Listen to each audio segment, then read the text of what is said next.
Yeah, that's it. All right, how we doing, guys? It's Aaron Bennett with Hack Nation Live, coming to you tonight with Travis from Stevens Truck Power. If you don't know Glad to who be he here.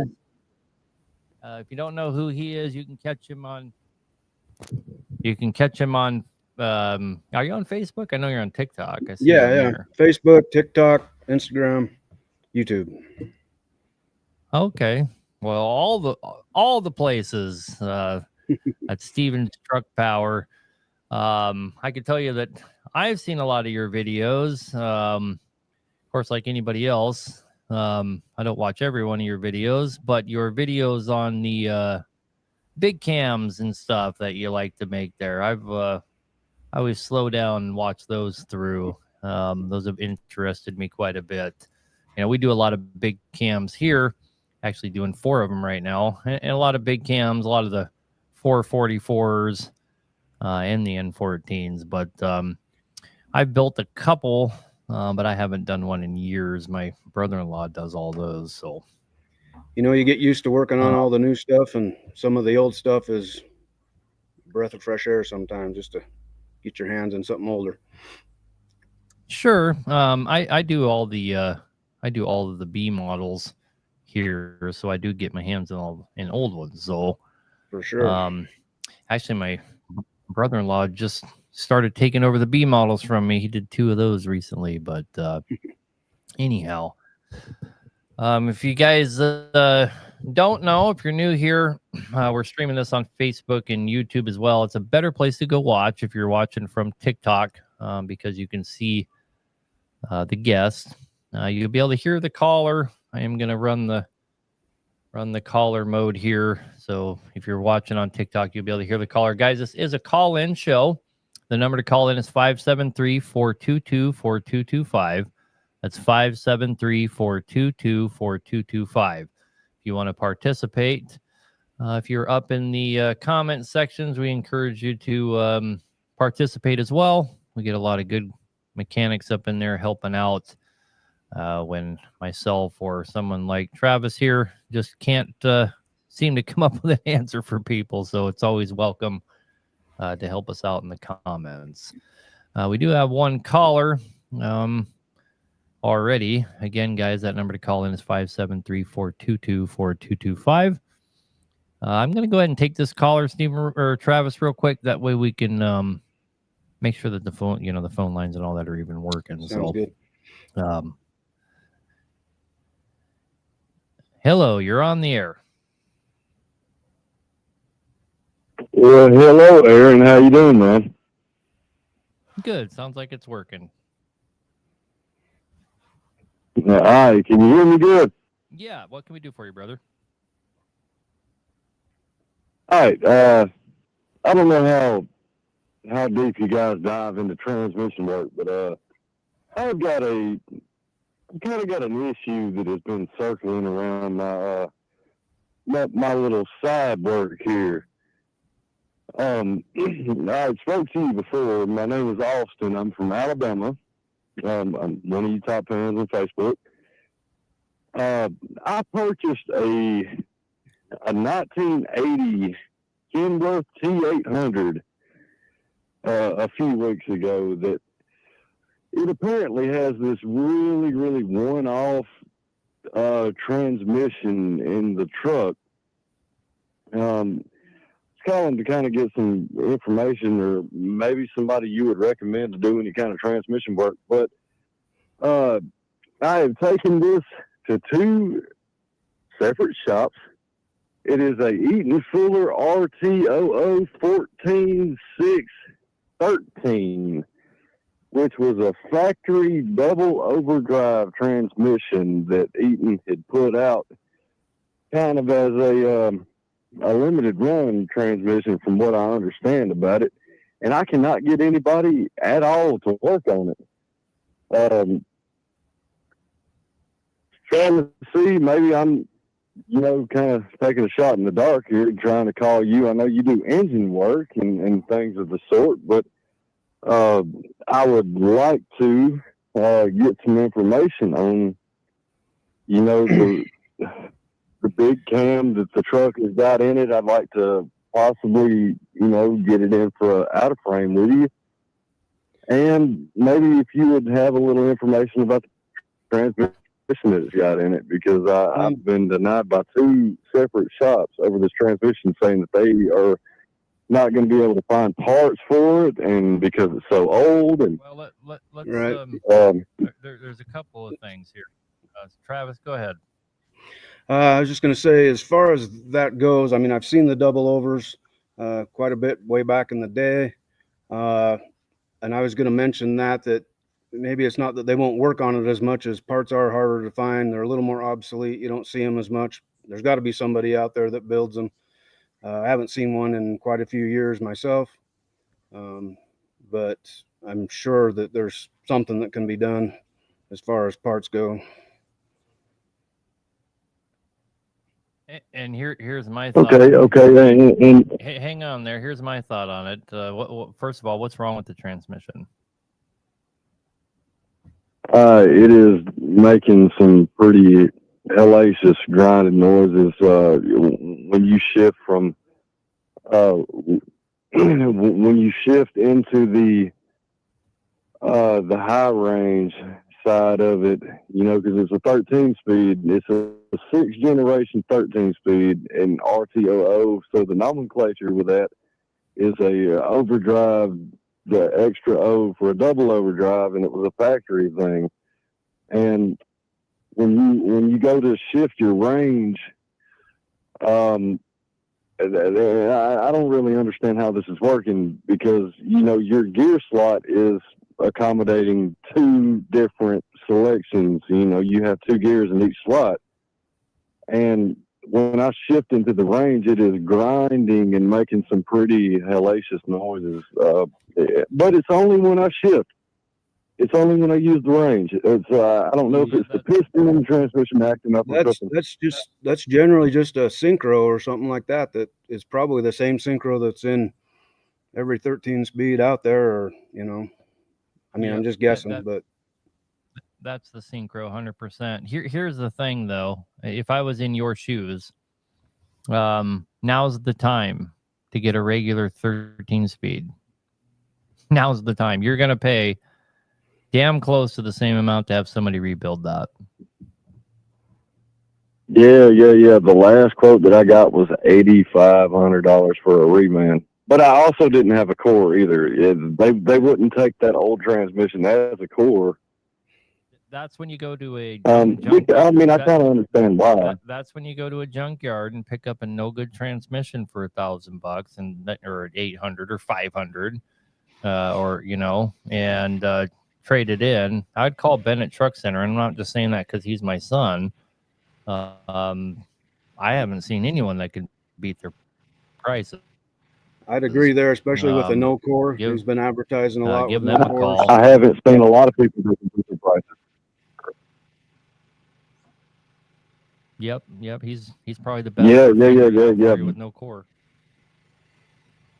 Well, my second question is, I know with the Thanksgiving holidays and things like that are rolling up, and you know, just my 9-to-5 job, you know, we're out for a few days, you know, we're going to be off work and all that. I don't know about what y'all are doing at your shop. I mean, the T800 has got a big cam in it. Mm-hmm. And I guess one of my big questions, are y'all still at this point offering the out-of-frame rebuilds for, you know, that kind of thing? Do you still have? I watch your videos, you know, religiously, by the way, and you're fucking awesome, man. But yeah, as I mean, far as your kit, you know, your things that you got, are y'all still doing the out of frame to where I'd be able to bring an engine to you guys? So it's a big cam coming. We're doing 3 big cams right now, but I'll be honest with you, we haven't like made an official announcement, but that promotion that I did put about 38 engines in our shop in less than 15 days. Okay. And we're moving about 15 miles away to a bigger shop with three-phase power. And long story short, when we finish these, we will no longer be doing intake for engines at all. These will be the options that we're going to offer: short blocks, long block plus, complete longevity, performance, and elite builds. We have 6 options. We already sell more engines than we rebuild, and so, and it's just so much better for us that we are going to stop rebuilding right now. I believe that. Right now, my sons are working with several shops like K2 Diesel, and some local guys, and there's about 20 shops around the country. We are trying to build a conglomerate of people that we know and trust, and help supply parts to, so we know about all the warranties happening. This is what we wanted to do a long time ago, and we're revisiting it and making it happen, where we have trusted people, where we can send people. The worst thing about all this, and it's been like this forever, is I'll have guys call me in North Dakota, for example, and they'll say, hey, you know, somewhere where we can take a truck, you know, you used to be here, where can we go now? I don't know what to tell them, right? Because we all know just about anywhere you go, you're going to get ripped off, right? You're just going to get smoked. So, you know, if a guy calls me from New York or Kentucky, I never know what to tell these guys. So my sons, Bennett Media, are in so many shops. We've met so many awesome shops around the country from it. I mean, look at Travis here. He's on, you know, I would have never met him if he hadn't bumped into my boys and this and that. But I'll be honest with you, the gentleman on the show with me is probably one of the best big cam mechanics in the fucking country. Yeah. I've actually heard you speak very highly of him, man. I've actually been following your Facebook and you know, things of that since you were back in North Dakota. You know, I keep up with your stuff, and you know, you're stop, baby. Damn. So it's really interesting to see, man. You're a very knowledgeable individual, and I see how everything's kind of, you know, rolling with you, you know, as far as going into the straight engine building kind of side of things. You know, you're putting out a great product. Everybody praises it. You know, it's awesome. You do great work. And I wanted to see, I mean, that was kind of one of ultimately one of the things I wanted to ask is if it was a little too late to jump in the books before you actually made that transition completely over to, you know, just straight building out. Yeah, and we put so many. If it ain't, I'd love to. We put so many on our books that it's gonna, and we average an engine a day completed, and I believe it's gonna take us 60 days to clear the shop out, and it might go into longer because, you know, we already have so much stuff here already before we even did that promotion. And people are buying engines from us around the clock. So we're always adding engines to the pile. And that's in that amount of time that we put like 30 some engines on our board in just a few days. I think since we cut that off, we've put 12 more engines on the board that were just engines that people bought from us. So especially the long block plus has become a very popular since we introduced that. It's such a good price point. I think we've sold 15 of those in less days. So anyway, neither here nor there. We got a lot of guys on hold, so we probably better get going. But if you're looking for a guy that will do that for a reasonable Yeah. I was about to say, if you're looking for I was about to say do that engine for a reasonable price, he's on the show tonight. So give us a call. Reach out to Steven's Truck Power and have him give you a quote on that thing. Yeah, we'd love to give you a bid on that. Yeah, man. Yeah. So, Aaron, congratulations with everything, man. I'm sure you heard my wife a minute ago. I am a fan, brother. Keep rocking and rolling. You guys have a great night, man. Yep. I hope to do some business with you soon, man. We'll be down at the Mid-American Truck Show, too. I have a booth there. We'll be there for 5 days. So If you get out that way, come catch us there, okay? All right, man. Hey, you guys have a good night. You too, bye. You too. Whew. Anyway, all right.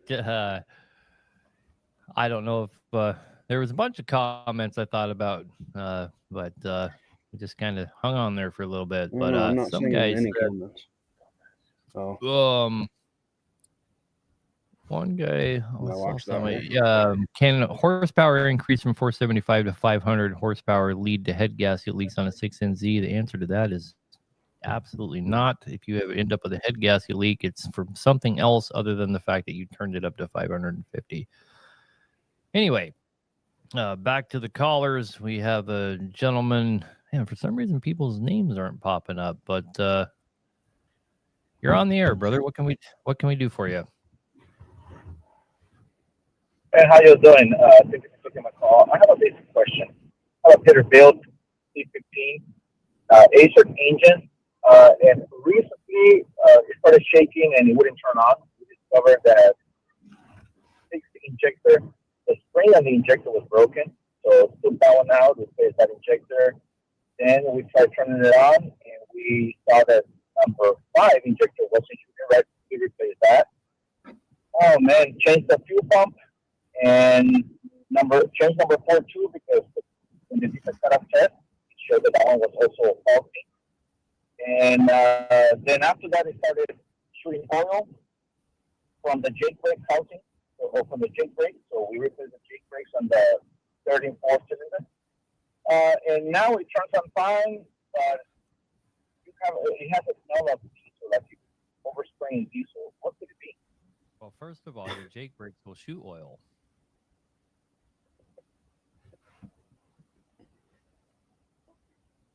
Two things here. Two things here, real quick. First of all, I don't know if Travis heard you better than I did, but I could only make out about a fourth of what you were saying. But I did catch that you changed your jake brakes because they were shooting oil. And if you take your valve covers off of pretty much any engine, they're going to shoot oil.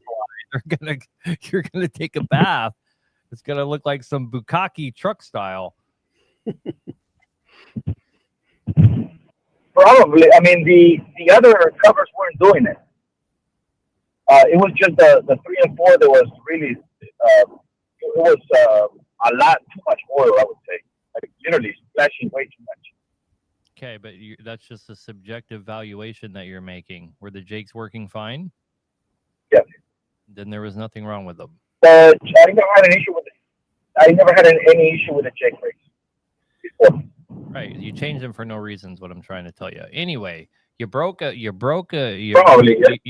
injector spring. I caught that part, and then I didn't catch the second part. Then we replaced the injector number 5 and number 4. The kind of test showed that they were faulty as well. Okay, and then so what's the problem now? Number 5, number 4 were faulty as well, and you broke a spring on another one. And then what's the problem now? Now the truck turns on fine, but there's a smell of diesel coming out of the, like when you're close to the exhaust, you can smell diesel.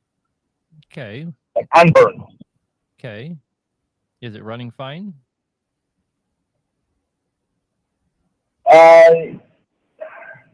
Sort of. It is running way better than what it was, but you hear something there, but there's no check engine. And I already had 3 mechanics look at it, and they're like, you probably just gotta drive it and let it, whatever's going on, it has to pass through. Okay, have you done that? They told me. Yes, well, it's been running already just for 1 day, so, but it still feels the same. And the driver reports that the smell of unburned diesel still exists. Okay. And there's a good chance that that's just from overfuel and it's stuck in the exhaust. It's going to take a little time to get that out. As long as it's not smoking, running bad, I would think you'd be fine to drive that. I mean, a day is probably not really that long if you're having that problem. So as long as the truck's running fine, not smoking, not missing, I don't see a problem there. Yeah, I think you need to give it some more time, brother. Okay, that works. Yeah, it's not multi-team. There's no water going into the oil, nothing like that. Everything's normal. But okay, we'll do that. All right, Other man. questions? Running a little longer. Have a good night. Thank you. Jesus, Travis, are they all going to be easy cheesies tonight? I was hoping for some hard shit. All right. Let's see. All right. Let's go ahead and take another caller. Yeah, he needs to drive it hard. That's exactly right. They need to go work that thing. It might have wet stacked really bad when, he broke a spring. I'm sure it filled the whole damn thing up with fuel, exhaust. But anyhow. All right, brother, you're on the air. What can we do for you?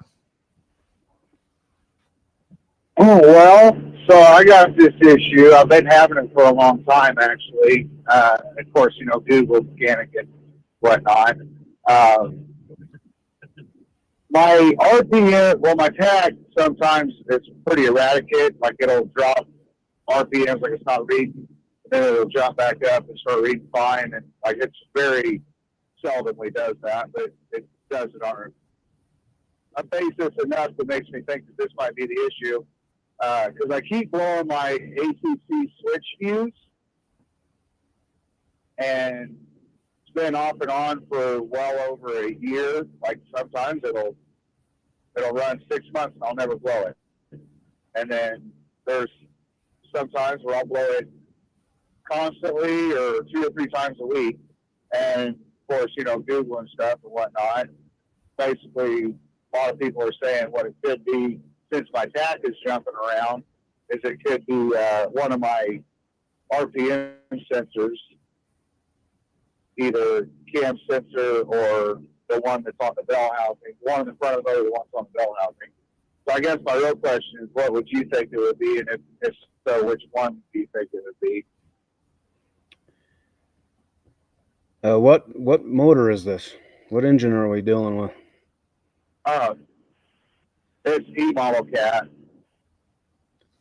All right.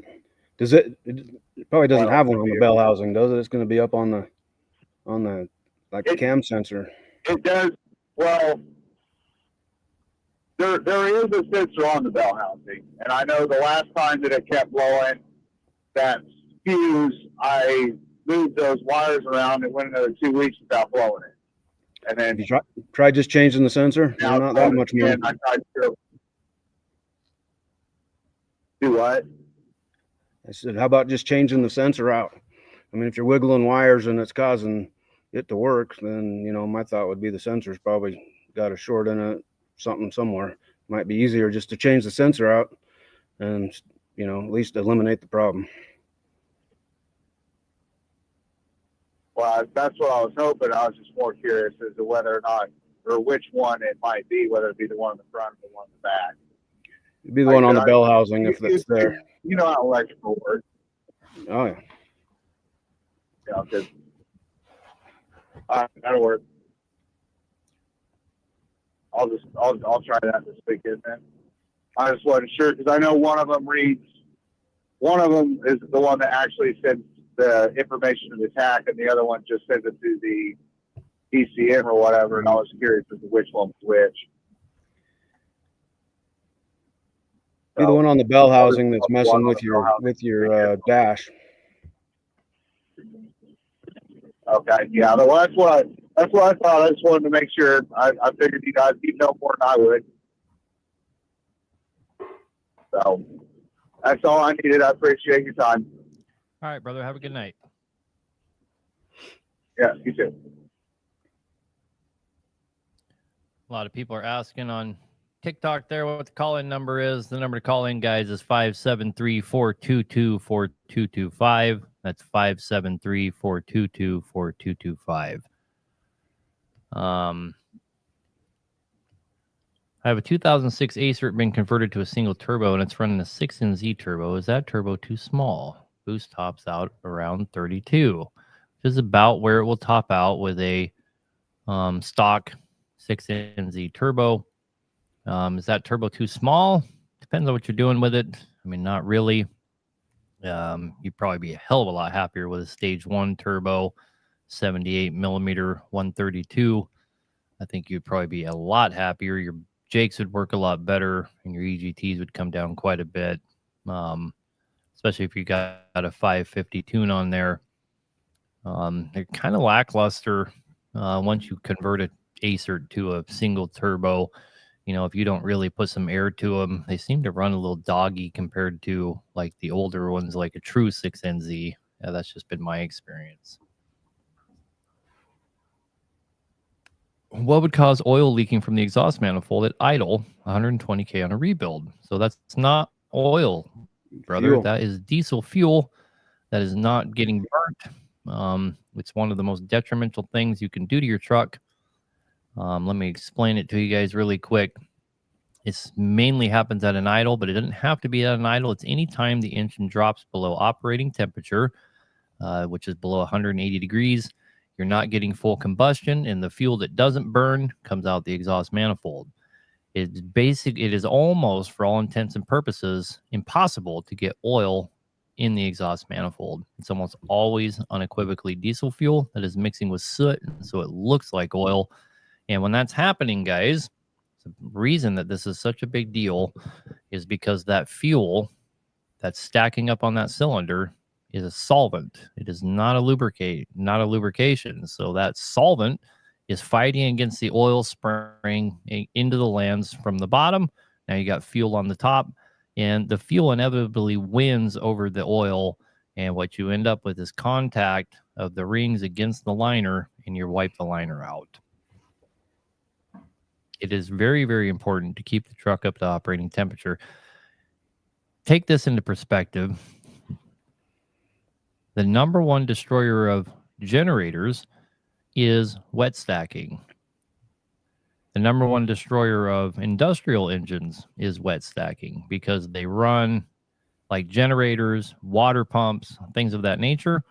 They run at, they might be sitting there running at 1,800 RPMs all the time, but they're not under load all the time. And so since they're not under load, they're not building any heat, and they get wiped out from fuel winning the battle over the lubricant, which is the oil. It's actually a big problem in places like Texas, believe it or not, where it's supposedly really hot. It doesn't really matter because Texans don't take any precautions to keep their equipment warm. And so the warmer states, your southern states, places like Texas, actually suffer more from wet stacking than northern guys do, because northern guys are more prone to protecting their engine from being too cold. Just kind of ironic. We know the idling is not good, but I guess if you're going to idle, idle it up with your crews or with your PTO. It's going to help that a little bit. It's not ideal to idle it long periods of time, but at least idle it up 800-900, something like that. If you're going to idle, probably keep that down just a little bit. Yep. In Alaska and North Dakota, depending on the temperature, I'd have my guys idle them 1,400-1,500, Yeah. Whatever it took to keep them warm. Park out of the wind, get a damn winter front. In Alaska, I ran belly tarps as well as winter fronts. Parking out of the wind's a really big deal. If it could be 20 degrees out, and if you're parked out in the middle of the freaking parking lot and you got a crosswind taking all the heat out of your hood and shoving it out into nowhere, you're not going to keep it warm no matter what you do. But it's just paying attention, not letting her get cold. Anyway, back to the callers here. Travis, you're on the air, brother. What can we do for you? Am I on? I think so. Hey, so my name is Travis. I'm from Michigan's lovely Upper Peninsula, and I am putting a smaller log truck together to gross out around, 110 to 120,000 pounds. And I'm going to be building a big cam for it.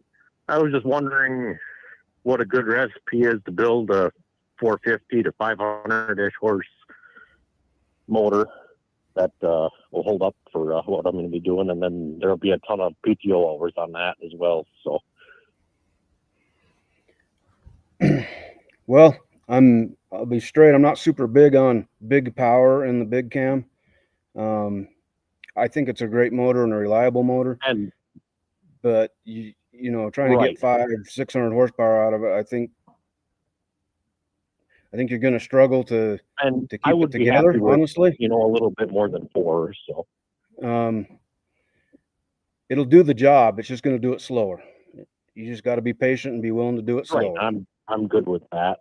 I'm going to give Travis. And then are there any parts that the person shouldn't use? Like I know on some motors you shouldn't use the aftermarket head gaskets. You should use OEM. Is there anything like that for the big cam? You know, we've had great luck with Put it aftermarket together stuff. in 3,000 miles need. I wouldn't worry at all about the aftermarket. All that stuff is good quality stuff. As far as I'm concerned, we use a lot of it here. So I would disagree that it matters what head gasket you use. I've talked about it many times, but I don't want to get into that right this minute. What I want to do is try and give Travis some gray hairs here.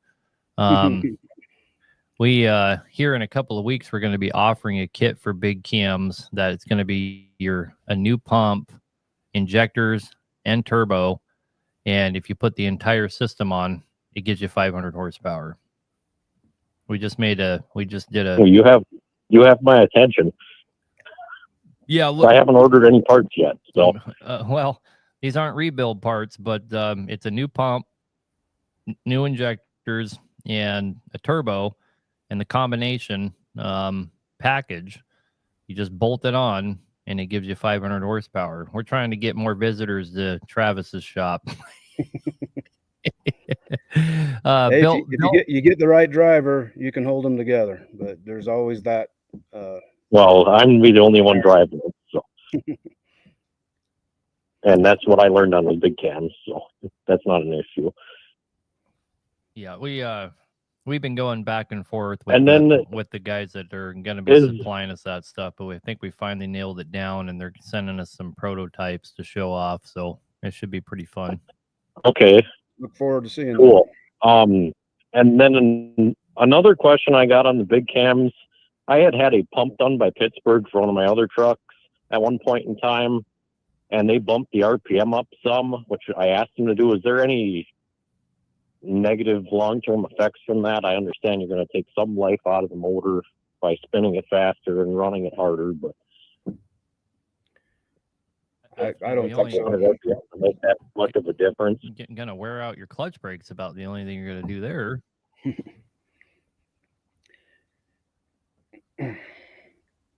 You're not going to wear out the engine any faster. I don't agree with that, but right. You're just going to wear out your clutch brake faster. You talking about? Are you talking like the govern speed is higher? Yeah, the governor speed is higher. On my dump truck, I think he went an extra 200 or 300 RPM, and that turned that truck into a completely different animal. So instead of a 2100, it's 2150 or whatever. I thought you were talking about the idle. So I think it's 20. No, not idle. Top end, 2400, and it might even be more than that. Might.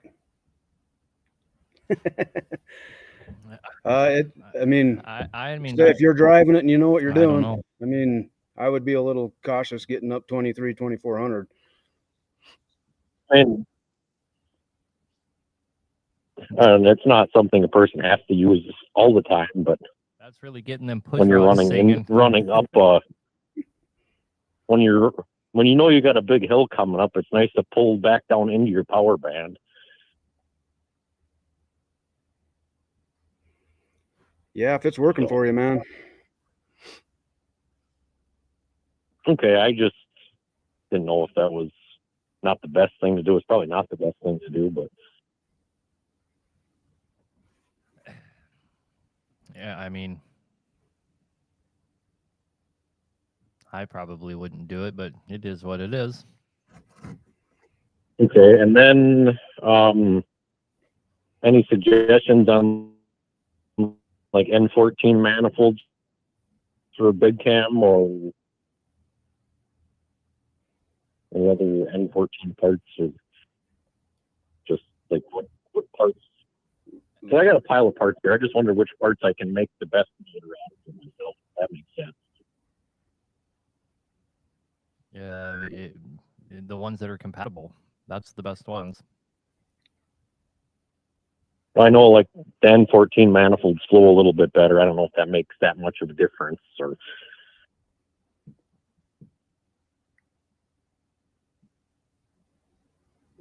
As far as on a big cam, Are they even different? the select manifold and the big cam, I think, are exactly the same. From The select plus what would I be know, different. I was just coding. Okay. I was just coding big cam and N14 manifolds, and there's not a lot of difference there. No, the select plus There is manifold two is a cross bolt pattern, which different you bolt would need. patterns. I've ran into that before. Yeah, Peterbilt, Morris, Freightliners, you can have different bolt patterns. Yeah, that's what I'm talking about. Well, Cummins is a Cummins is a Cummins, right? No, you have to specify. I can't remember which ones are different. I think a Kenworth's different than a Peterbilt, isn't it, Travis? On the manifold where the turbo mounts and stuff. Is that what you? Yeah, and you'll find an International doesn't fit anything. No, where it mounts to the cylinder. No, beds. the head main surface. There's two so different bolt patterns. Yeah, it's the select and select plus when you're talking N14. Because The select has them bolt pattern just like a big cam. Offset ones as well. Yeah, the offset ones are a select plus, and you can swap them from select to select plus as long as the heads have the cross bolt pattern. Some heads will have an option for both, some do not. Yeah, most of your aftermarket heads that I've seen have both. Yeah. Right. Is the Select Plus manifold a better manifold than the regular Select or N14 manifold? Or they're supposed to flow better. I honestly can't tell you if that's the case, but.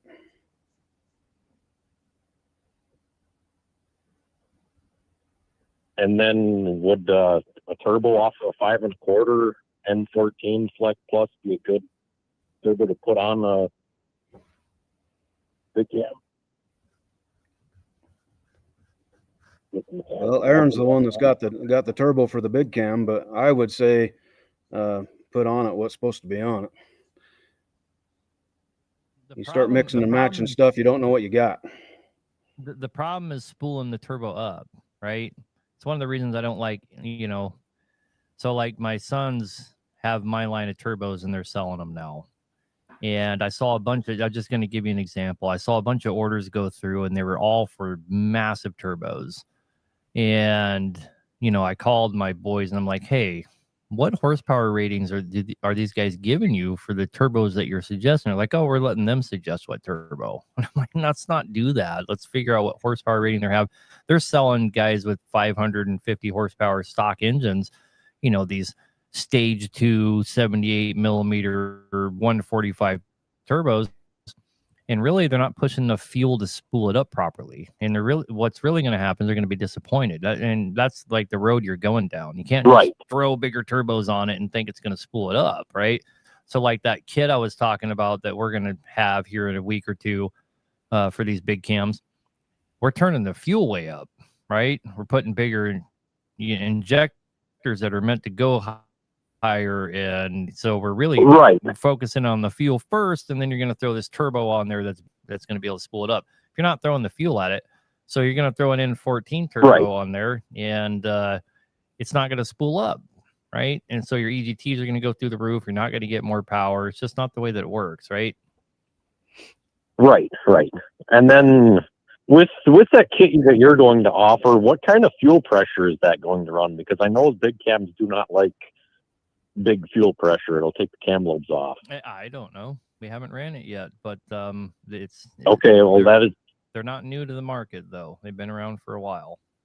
And the company that makes them is the premier maker for injectors for the big cam. So if you know who that is, you can probably figure out who we hooked up with. I was trying to see if Steven or if Travis could figure that one out. Yeah. Who is it, Travis? Who makes the best injectors for big cams? I'm not going to say. I know the answer to that question. Yeah, who is it? Well, Premco makes them, correct? There you go. They're the guys that are building us those kits. Premco's the best. Okay. Okay, well, I'll be curious to see what fuel pressure numbers and stuff are on that. They know what they're doing, so I'm sure it's gonna. I'm not too worried about what they're gonna give us here. I'm excited to see it myself. It ought to be a And good kit. then are them going to have the new coatings and stuff that you're offering on them? Why do you think and they're whatnot? why do you think they're sending them to us, brother? Come on, Makes man. sense. Yeah, we're gonna super finish them and coat them. That's the whole point.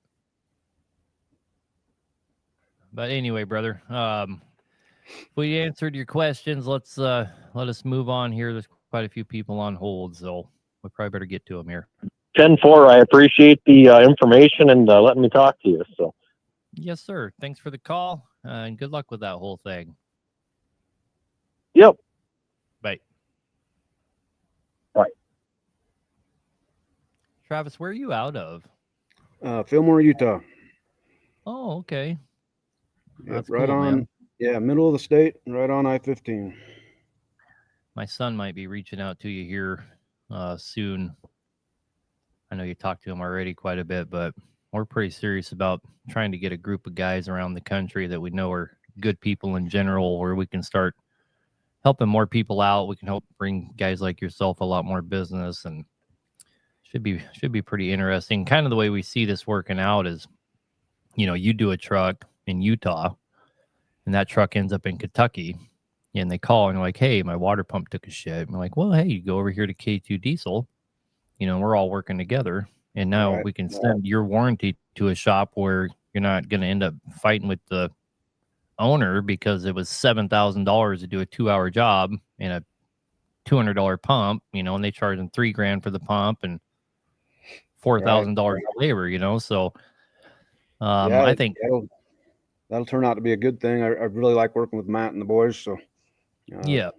yeah, it'll work out great.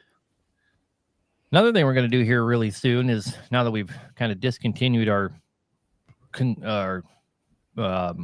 joint venture we were doing with HHP, is we're going to release a lot more of that information of a lot of that testing that we did, kind of show people some of the facts of some of the cool stuff we figured out, some of the stuff on the market that's not that great, some of the stuff that absolutely kicked ass, which we kind of had to suppress some of that because of our partnership. You know what I mean? Right. Which is kind of what culminated in us getting to where we're at today. I didn't like that. So anyway, let's get back to the callers, I guess. Well, let me look at the comment section. What causes coolant to show up in head bolts during disassembly? Usually just coolant already in the head. Actually, almost guarantee the coolant was already in the head, and as you lifted it up, it flowed into all the holes. Nothing to worry about, most likely. All right, Lisana Straw, you're on the air. Yes, sir. I have a 2011 Volvo 780 with a D16 engine in it. Now, I got to reprogram the 650 horses. Okay, and the bull gear let go, damaged in the back of the bell housing. Now, will that cause the engine need to be replaced? Or you can replace the bull gear and the associated gears? It lost oil pressure, but it didn't lose that much oil pressure where it'll just shut the engine completely off.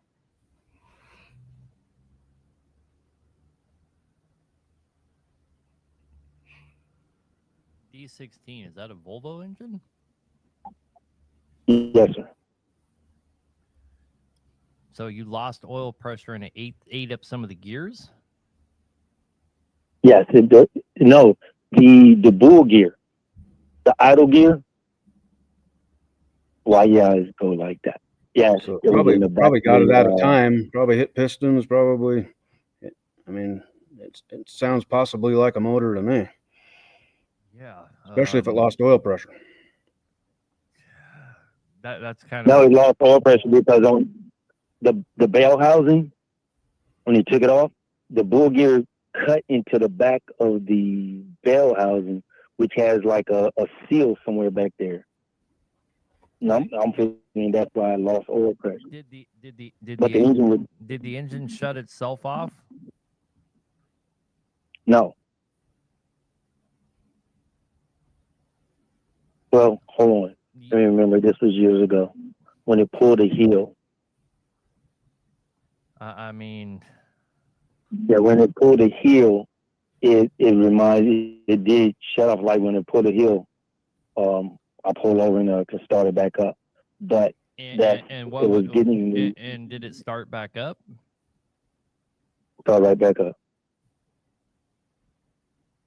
The reason I'm asking is usually when you have something like that happen, and what Travis was trying to allude to there is if there's no teeth turning the gears, then she'll immediately get out of time and your pistons will smash into the valve. Right. But it didn't lose any teeth or anything like that.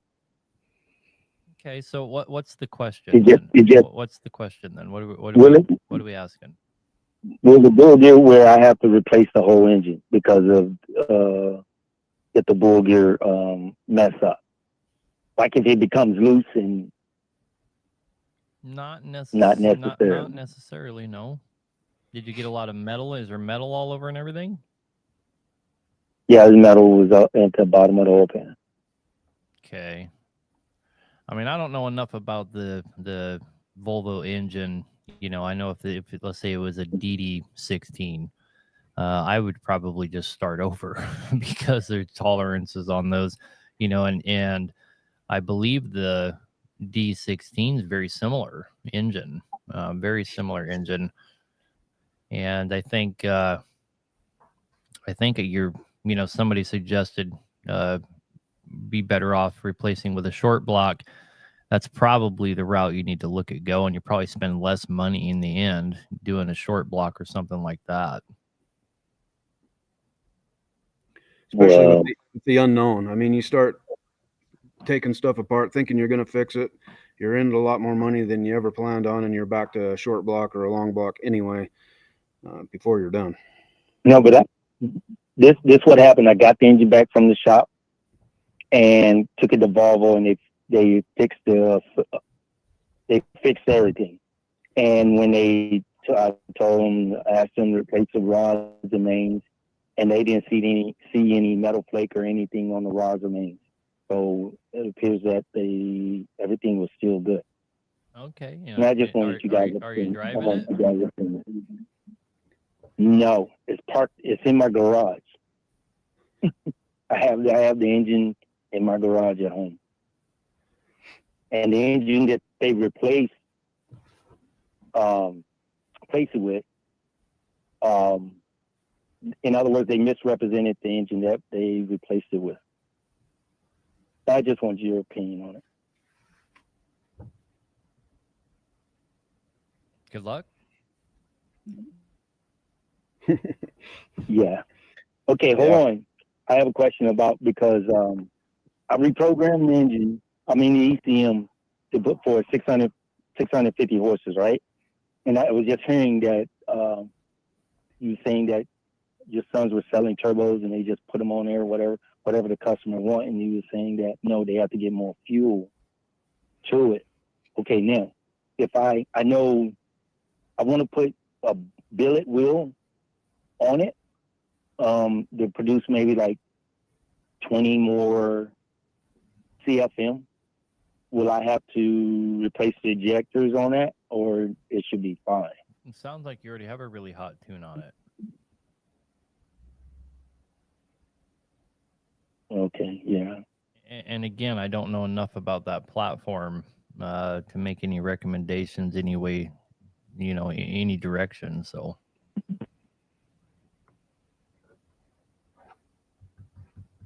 Oh, okay, appreciate it. All right, thank you, sir. Okay. Bye-bye. According to the comment section from YouTube is awesome. He's a frequent visitor here. He says the D16 has a VGT turbo, which makes sense, and it makes a ton of horsepower stock. I don't know. It sounds like that guy's like trying to set himself up for a disaster. Trying to blow it up again.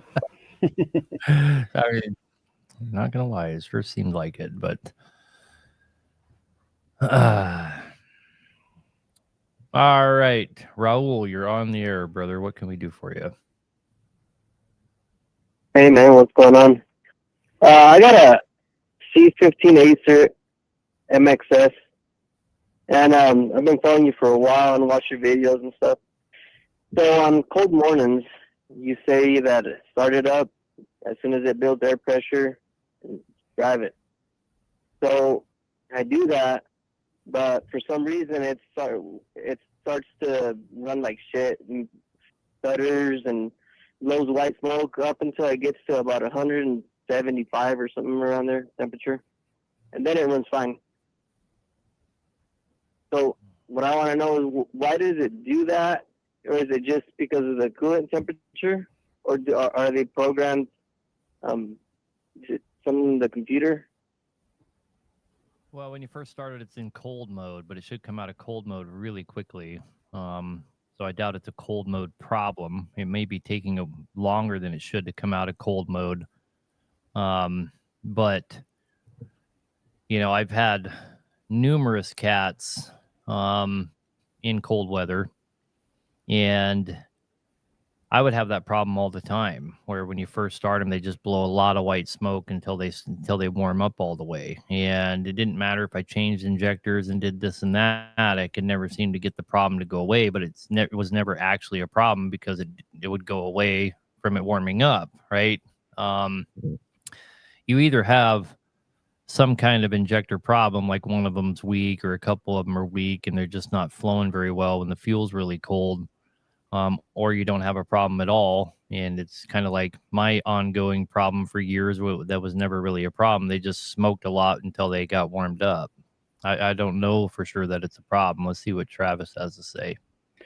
I was just going to say possibly an injector sticking. I mean, depending upon how many miles is on it, you could have just something that when it's cold, it's not working as, completely as it ought to. And it's pretty common for a lot of diesel stuff to run a little ratty till it warms up. So I wouldn't be too concerned unless it was constantly blowing white smoke or something like that. Then you're going to have an issue, but I wouldn't worry about it. Yeah, if it goes away. The other It's thing got about $500,000 on a platinum overhaul. You could have a bad injector, and it may seem like the problem goes away when it warms up because the other ones are running so efficiently. So before I just write it off and say, it's just because it's not warmed up, do an injector cutout test and make sure one of them isn't bad, because when that engine warms up completely, they'll run efficiently enough off of 5 cylinders that it will seem like you don't have a problem. So I took it to the Caterpillar, and they ran an overhead, and I told them about that problem, and they say they seen where it's registering on the computer where it does that, and it only does it if I run it quick. If I let it warm up for about maybe 30 minutes or so, it'll never do it. It's never done it. It only does it whenever I drive it quick, whenever the coolant temperature is not up to about 150 to 175. If it's up to that point, it runs just fine. And they did a injector cutout test, and everything was good. And the problem is only whenever it starts and I run it and it's cold, and it just does it doesn't do it while I turn it on. I turn it on and it runs fine. It warm up's good and everything. But if I try to run it over 45 mile an hour, the last 2-3 gears, that's when it starts to stutter and kind of run like shit until it warms up, and then it'll never do it again. Might be a VBA problem as well. The VBAs are not doing anything technically until you get up to operating temperature, then they start to work. If you ever wonder what your truck runs like without VBAs, start it up and drive it, because they're not working until it gets warmed up. And you may have a VB that's causing you problems until it gets warm enough for oil to go to it and start to operate correctly. Yep, that makes more sense right there. Yeah. Yeah, that was my issue for tonight. I figured I'd just give you a call. I'm a big fan watching you on TikTok, and just another thing, sometime in the future, might need an engine or so. I don't know how the process works, or based on your videos, just call the office. And would you take this engine as like a core and then just go and buy a new one? Well, we provide from you? We provide 6 options for that engine, man. As of now, I mean, we're gonna try to get out of rebuilding people's engines in house anymore. So we would offer short blocks, long blocks, and complete engines. Yeah, I was leaning more towards maybe just whenever this one gives up or whatever, just taking it out and taking it to you and swap it out for buy one of your engines that you make. Maybe like the medium build. That's how we plan to do it in the near future. That'll be the only service that we offer. Yeah, makes sense. I think it's a lot more efficient like that. But me too. Thanks. I appreciate you guys.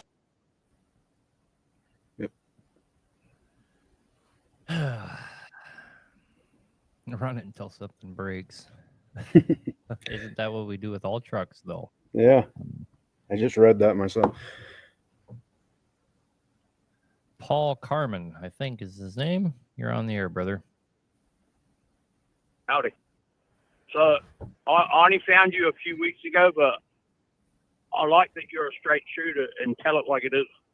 So I got a question about that block plate for the Cummins engine. I got an ISX 600. I got a friend that's got one, and he says, "Man, you ought to put that thing on there." But is that block plate? Is that the one where you got to put a dimple in the oil pickup tube, or is it an upgraded version? There's supposed to be the upgraded version where you don't need to do that. Oh, okay. So what's the price on that? How much is that roughly? I think they're $12.50. They're $12.50, but they're. Okay. I'm actually surprised that they go for that. They're like 3/4 inch thick billet steel, and they come with the entire hardware kit that includes your ARP studs for it. It's pretty crazy, but pretty cool. Okay. Pretty cool product for sure. It kind of sold me on it. So because the truck I'm in now, I got it brand new in 2013 ISX 600. I went 639,000 before it did the carbon packing and polished the balls. I had it rebuilt, and then I went 795, and it blew a head gasket, but the liners had sunk. So I just rebuilt it earlier this year, or had it rebuilt earlier this year. So I'm coming up on 1.5 million miles. So I guess I shouldn't complain too much compared to some of the horror stories I've heard about ISXs. But that's a fact. I wouldn't complain about that. I don't idle overnight. What's that? I was just saying I wouldn't complain about that. But it sounds like the block plate is a great add-on for sure when you're back in there again.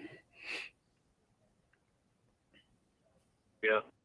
So, and then I got a couple of friends that are driving road trains in Aussie, running that D16 Volvo at 600 horsepower.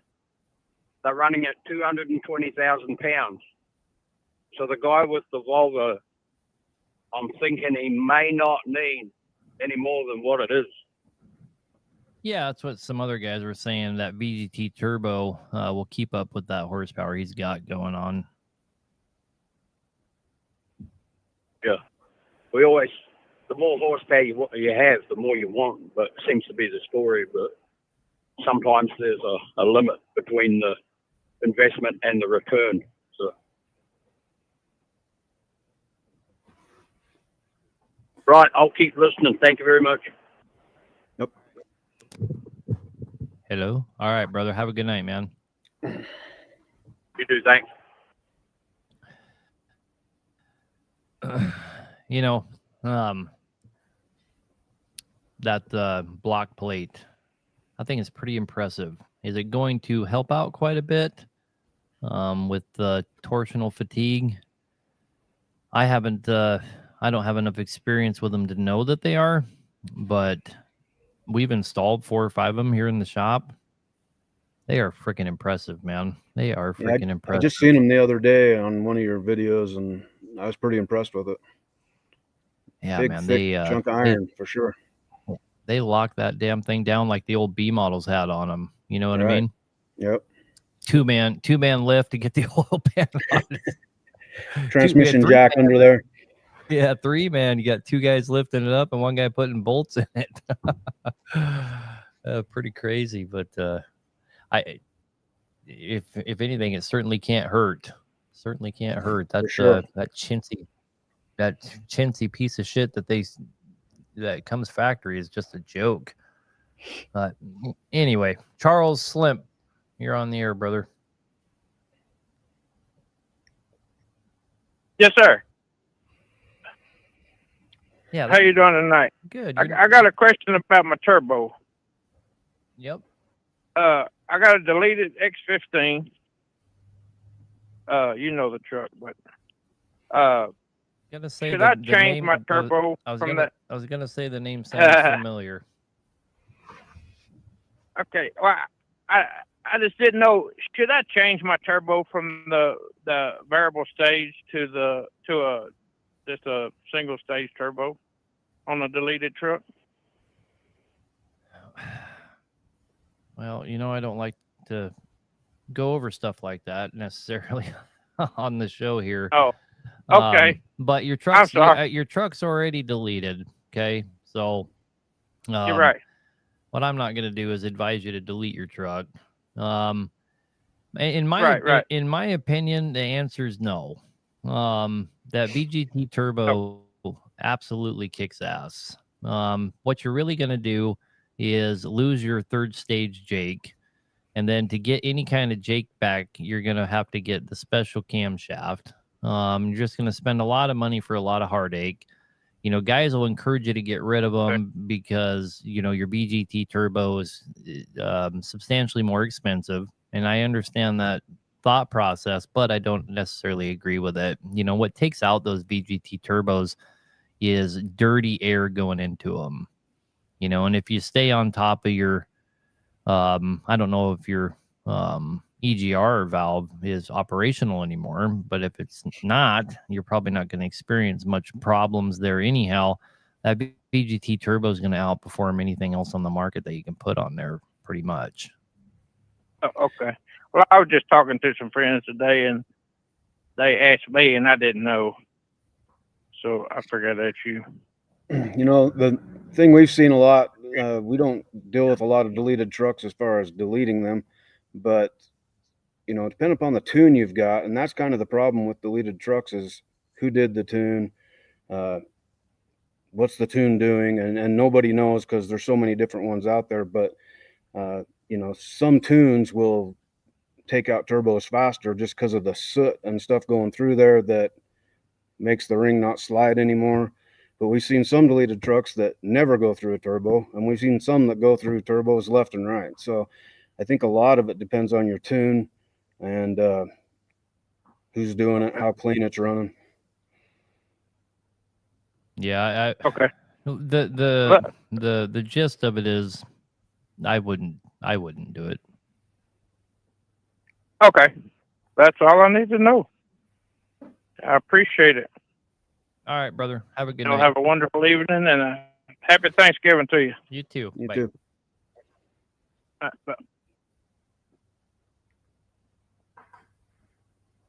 All right, we have quite a few guys on hold here. We're going to keep running through the callers. Guys, we do have a whole hour left, so I'll give out the number. Again, it is 573-422-4225. I have Travis from Stevens Truck Power on here. If you don't know who that is, you can find him on TikTok, YouTube, Facebook, and Instagram. I watch him on TikTok personally. Good guy. Very knowledgeable guy, for sure. If you guys have never heard of him, definitely give him a follow. Check him out. He makes some good videos, but he also puts out a good product and stands behind his product. He's one of the few good shops out there that we know. My sons have a great relationship with him. Make sure you check him out. We're hoping to add him to our conglomerate group of shops around the country where we can help people, help change this industry, where people can go to places they can trust and stuff like that. But anyway, guys, back to it. We have Mike. You're on the air, brother. What can we do for you?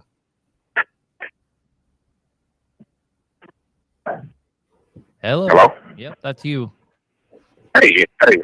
Yes, okay. I got a question. I got an N14, and I purchased an Amazon bypass system. And I was just wondering where would be a good place for the supply side for that system.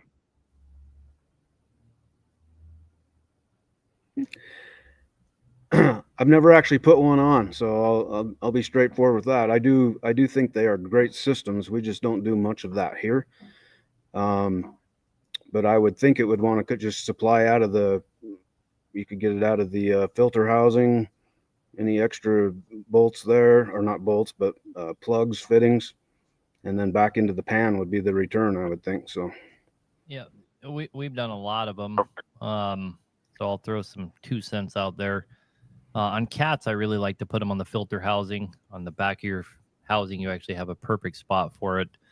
On your N14 there, same thing. You can come out of the filter housing, but you do have an entire oil rifle, and you can plug into any of those ports in the oil rifle there. So whatever's the easiest spot to get to, if you're on the passenger side of the truck, that's all oil rifle there.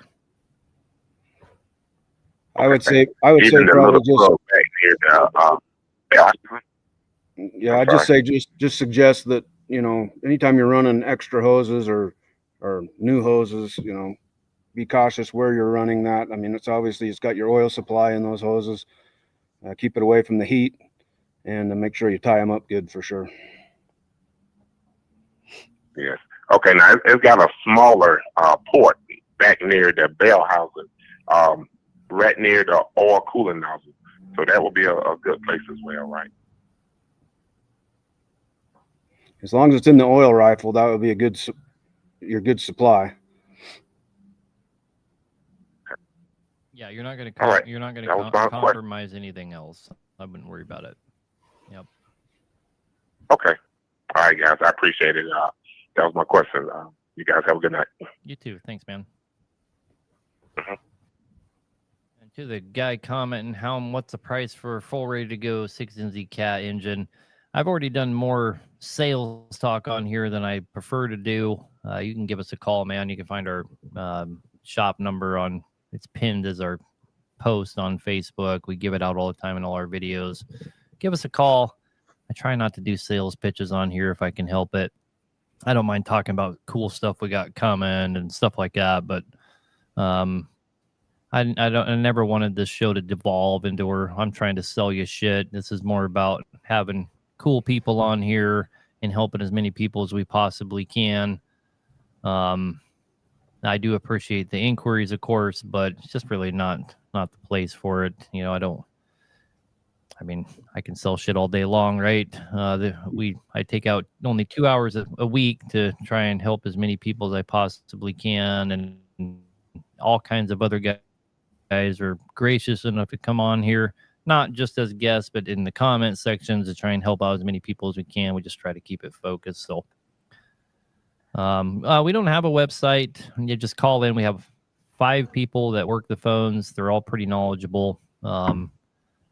and we can help you out for sure. So anyway, back to the callers. I don't see a name. I don't know if I set this up wrong, but I'm not getting anyone's names here. But you're on the air. It's about an N14 fuel leak. What can we do for you, brother? Yeah, hey there. I actually have an N14. I just bought it not too long ago, and I had a fuel leaking around the rear head, and it was coming from one of those supplier return lines, and I replaced that with the fitting on it, and it solved about half of my issue, but I'm still getting fuel around the head basically, and I can't pinpoint exactly where it's coming from. I ended up just now today changing out those crossover lines or the jumpers, I think, between the head with the O-rings, and it's still doing it, but it's to the point where it's hard to tell where it's coming from. The truck runs great, no issues, like it's not bogging down or like sucking air or any of that. Just wondering what would you guys recommend? What you probably got going on is, where you change the crossovers, in between the heads, there's still fuel galleys there, and there's just an Allen head plug, and there's going to be, 4 on each head, depending upon if you're using because the head fits in 3 different locations, right? So the front head's the same as the back head, and you're putting fuel lines in the back head. Well, if that head's on the front, it's going to have pipe plugs in it, and those plugs do get loose, and that's probably where it's coming from. They'll drip right down between the 2 heads and then run right around the sides and down the back. Okay, is it because those heads are like interchangeable, so you got to block it off pretty much if you're not using those like lines, right? Correct, yeah. And if they don't get super tight, over time they work loose, and then you got a little leak there, and it's pretty frustrating because you do have to pull ahead to do it. My suggestion would be pull the middle head just so that you can get to all of them and tighten them all up at once. Okay. So basically, if I have to pull the heads, I got to look at the liner protrusion, and if it's off, am I going to end up diving into it more? Well, there's always that problem, but if it's running fine, you don't have compression in the radiator, you don't have any of that, the liner protrusion is probably fine, unless you got a lot of miles on it and an in-frame's down the road shortly anyway. Then you gotta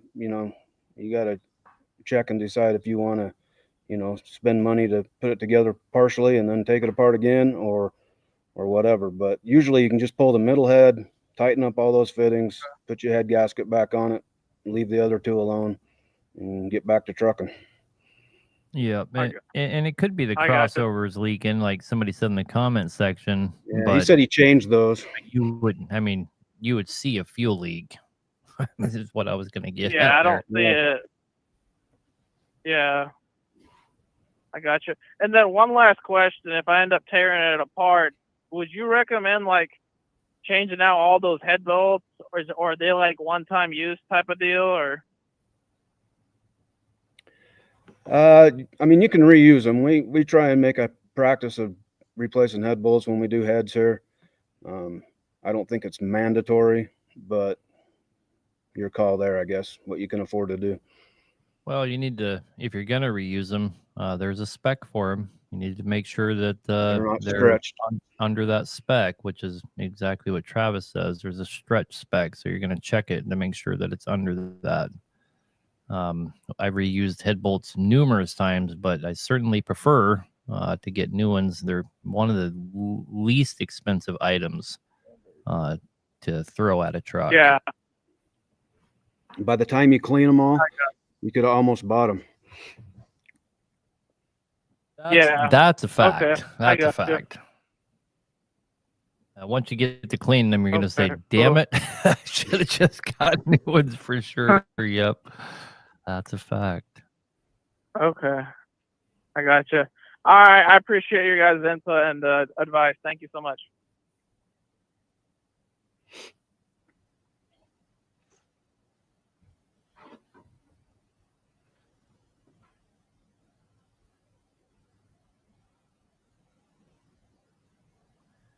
I got an idiot in my comment sections, so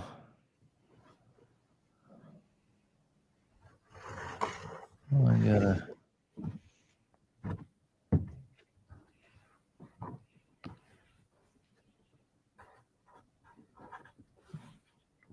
gotta get rid of him.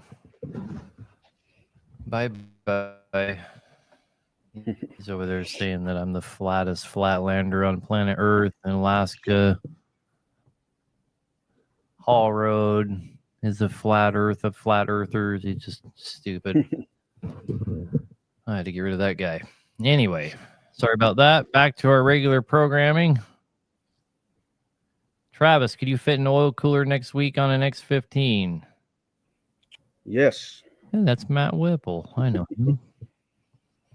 Fit in an oil cooler. Oh, I'm just seeing that myself now. Yeah, we can do an oil I cooler. I consider myself decent friends with Matt, but he always avoids coming to my shop at all costs. How often do you recommend running the overhead on a C15?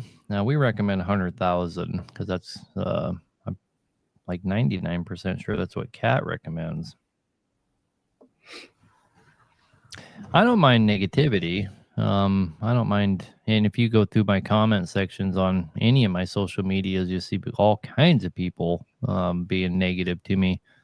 And I don't delete their comments and I don't block them. The only thing I block people for is for trolling. And if you don't understand the difference, trolling is when you just keep, if I see a guy in my comment section, he's going to different videos, commenting just stupid stuff over and over, trying to elicit a reaction. That's a troll. They get blocked. The guy that was just in the comment section here, he wasn't saying, I don't care about the negative stuff he was saying about me. It's that he was commenting 5 or 6 times in a row negative things, hoping to get a reaction out of me. Bye. That I don't tolerate. Trolls I don't tolerate. You can disagree with me. You can call me a dipshit. You can call me a piece of shit. I don't care. I don't care about those things. I'll argue with you, and all that's fair play, both on my social media accounts and on my lives. You don't have to agree with me, but don't troll. That's stupid. That's for 2-year-olds that we're hoping somebody will pay attention to them. Anyway, back to the callers. Junior C15 BXS counterborer. Well, what can we do for you, man? What's going on, man? Calling from Detroit. Big shout out to you guys down in Texas. So I bought this truck 3 years ago, and I was told it was overheated.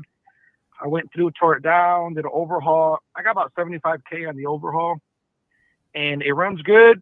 I had an issue with my fan turning on, so I had it on a switch. And I got it up there 215, 220 a couple times. I thought I caught it. A couple months later, I started building pressure in my coolant system, and it was blowing coolant out the breather tube.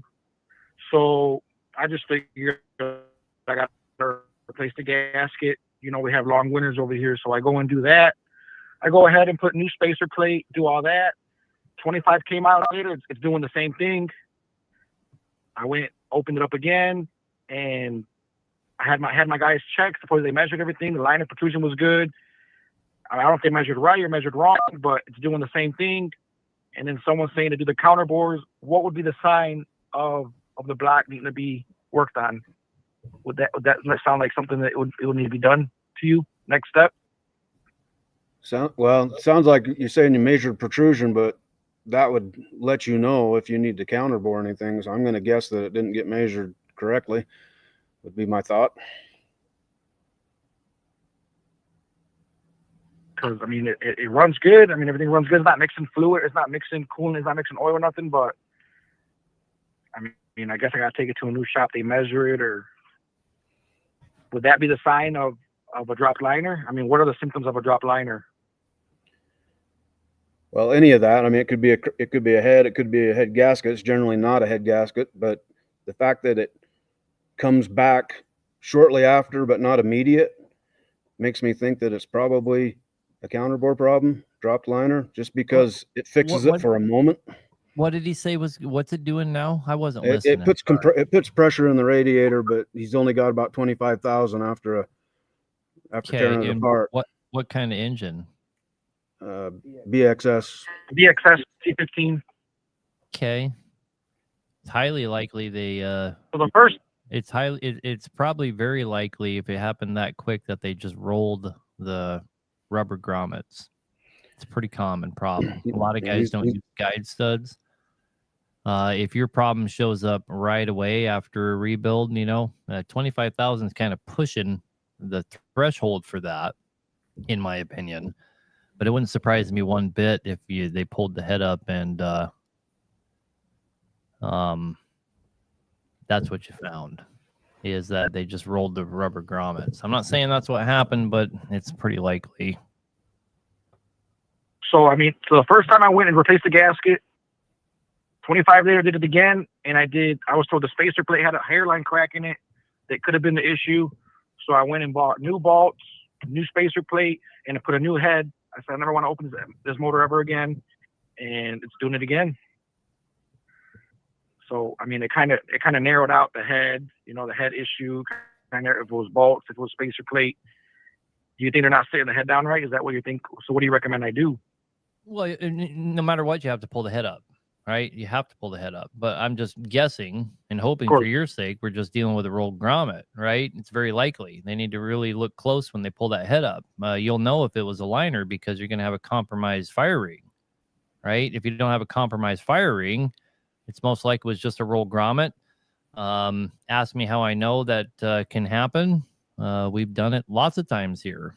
You build a couple hundred of them a year, you're going to have it happen once in a while. I would say that it's probably happened over the last 9 years at least 10 times to us, where we've had to go back and pull a head up and replace a head gasket and all the grommets because we rolled a grommet going together.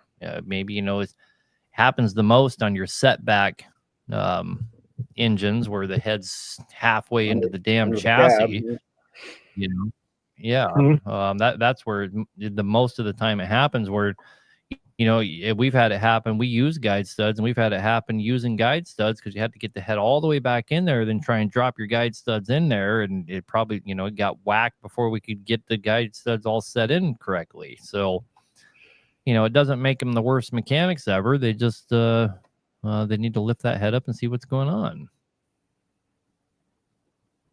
Okay. So let's say we do open it up. I'm going to open up this week. Let's say I get it counterboard. You recommend getting the guides. Do you recommend me getting new piston rings? If I use those liners the same, but getting new piston rings?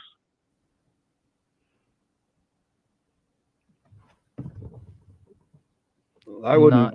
You need to see what's going on, dude. Yeah, you need to inspect and check protrusion. I just wouldn't go counterboard, but it needs to be measured and checked.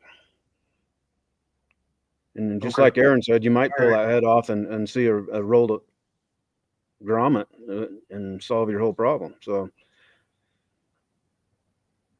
Okay. So I'm just in my head, just wondering what the hell it could be. I'm probably getting ahead of myself. Yeah, because you're worried about. I appreciate it. It's understandable. It's because you're worried about what's going on, but you're getting way ahead of yourself. Get the head up. Hopefully, you're dealing with a decent shop. It's gonna, look at what's going on and not try and just blame it on something stupid. Just figure out what's going on and put it back together and get you going. It shouldn't be the end of the world, Yeah. Yes, sir. I appreciate you guys. Thanks for your time. Good luck, brother, man. All right.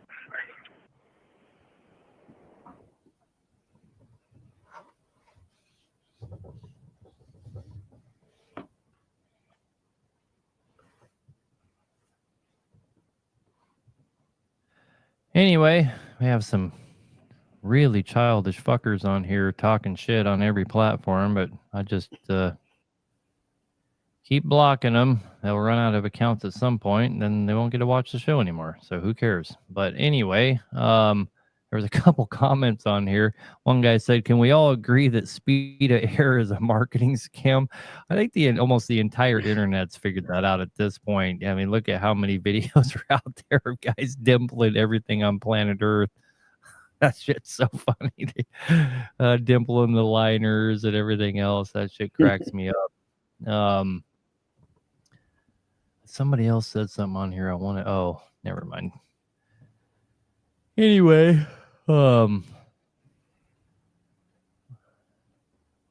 block user. I mean, if you want me to block all your accounts, buddy, I can. So no problem there. It's not like it's hard for me to do. It's not stopping the show. Anyway, let's go back to the callers. The only thing I got on this caller is engine related. That works for me. You're on the air, brother. What can we do for you? How are you doing, brother? Good, man. I'm talking to Bennett, brother. We met before, like 2021, December. Me and my brother showed up at your shop, Blue Peterbilt. Yeah. What can I do for you? Okay, question. So I have an N14, and don't get me wrong, you know, there's all Detour got good engine, the Cat got good engine. So what happened is my N14 got block crack like a month ago. I got to put a 600,000 mile on it. So I'm here for you, Bennett. I'm talking to you, brother. Yeah. I'm listening now. Okay, so what you are, because you've been through a lot, I understand. You know all the engine. 3406E. If I have to put it on my truck. Okay. I guess I don't understand what you're asking me, brother.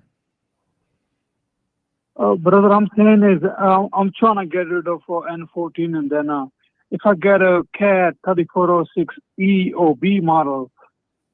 I would not go back to a B model. If that's kind of what you're asking me. If that N14 is a good candidate to replace with any of the more modern ones.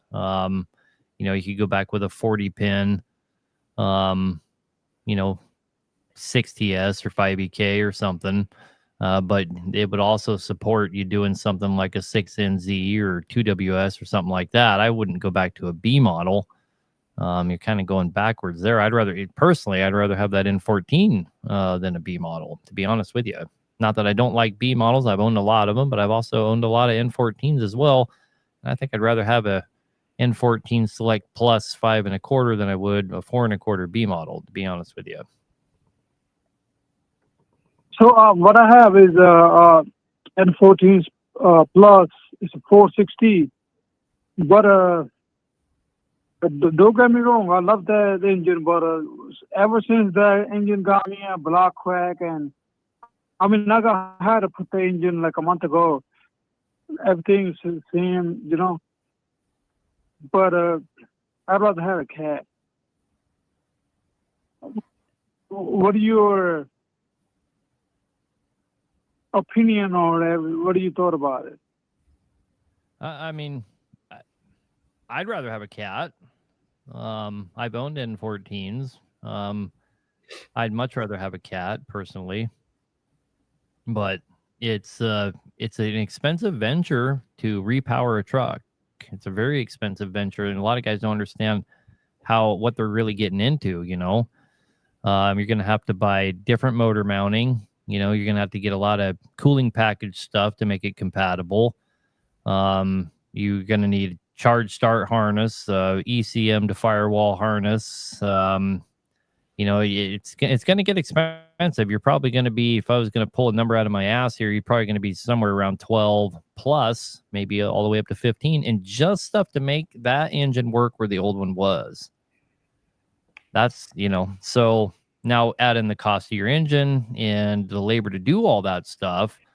depending on what engine you buy, if you're going to buy like a new content engine, let's say you're 50, so now you're 60, maybe 65, and the labor to do it, you could crawl up into the 70s, mid to high 70s, real fast. Question you got to ask yourself is how well do I like the truck? I mean, you could get another truck probably way cheaper than what, making that swap.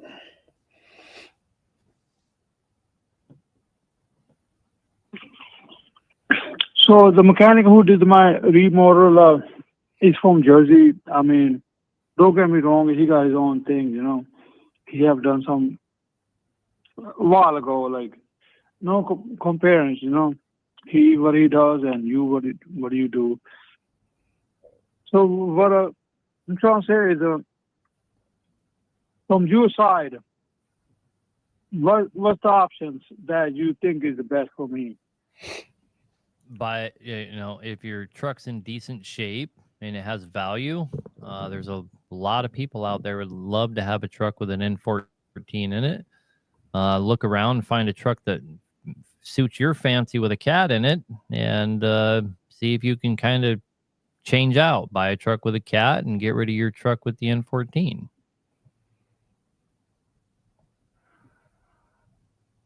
Yeah, brother, this is where things get hard, because that's my baby. I was like, after me and my brother dropped my truck to you, the place in North Dakota. When I came back after 2 months, I have a motorcycle crash. I wouldn't say 2 months, probably like 5-6 months. Motorcycle crash. I was in the hospital for 3 months, and then a wheelchair for a while. Yeah, why I don't want to sell that truck? Because even I was in the hospital, I was offered $50,000 for the whole truck. Even it was in a pitting job, like they removed the hood off and most part out of the truck. And I was still there. I would not. I mean, value is subjective, right? So, like, it would blow your mind some of the things we've done. We've repowered Cascadias that I mean, we had a guy in North Dakota. We repowered his Cascadia, and he was into it 67,000, I think. And he was so happy. Right? I'd be surprised if he could get that for the truck, but that's the truck that he loved.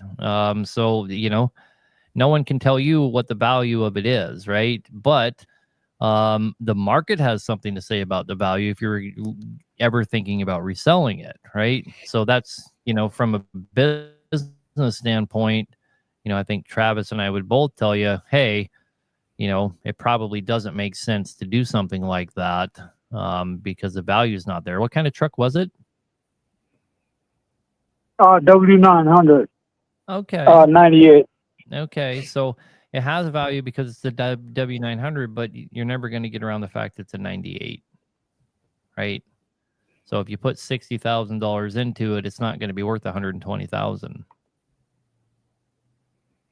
What I'm trying to say, I'm not trying to sell that truck. I'm trying to drive that truck. I know. So if that's the case, then be about it, brother. Be about it. I mean, I'm just, but. Brother, one more question was, if I remove the N14 and I put a 3406E, what's the difference gonna come? That's my question was, brother. Difference in which way? Like money-wise. That's what I was trying to tell you. You're going to be into it a lot to do that job. The only way you're going to be able to save money on that job is to buy a used engine, and then you're putting yourself in this position where you don't know how long that one's going to last, right? Mm-hmm. So, depending on which route you go, you're going to be into it anywhere from 30 to 60,000. 60. And I can't, I can't remember, if you go into it with a 40 pin. Is that compatible with a N14 Select without needing a processor? I can't remember if it is or not, but if you need a processor for that one, that's going to be $3,500 right there, right? So I think it's going to be, expensive. I really do, you know. But you know, if that's the truck that you're gonna roll with, I mean, yeah, get after it. What else can we do for you, brother? If you can't live without it, go for Yeah, it. I don't mind. Yeah, I don't mind driving N14 because I've been through a hard time in my life. Ever since the block cracked, that's what was concerning was if I had to put the cat in there. So my question is to you as a Berline, if you have to choose cat, Detroit, or N14. And N14. Oh, okay.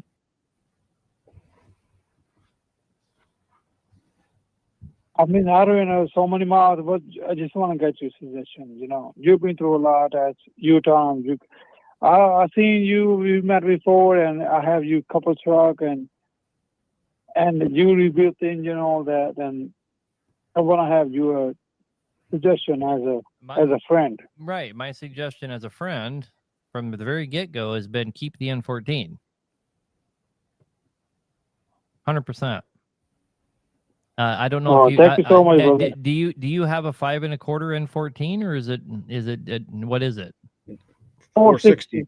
460. Right. So you would be way money ahead.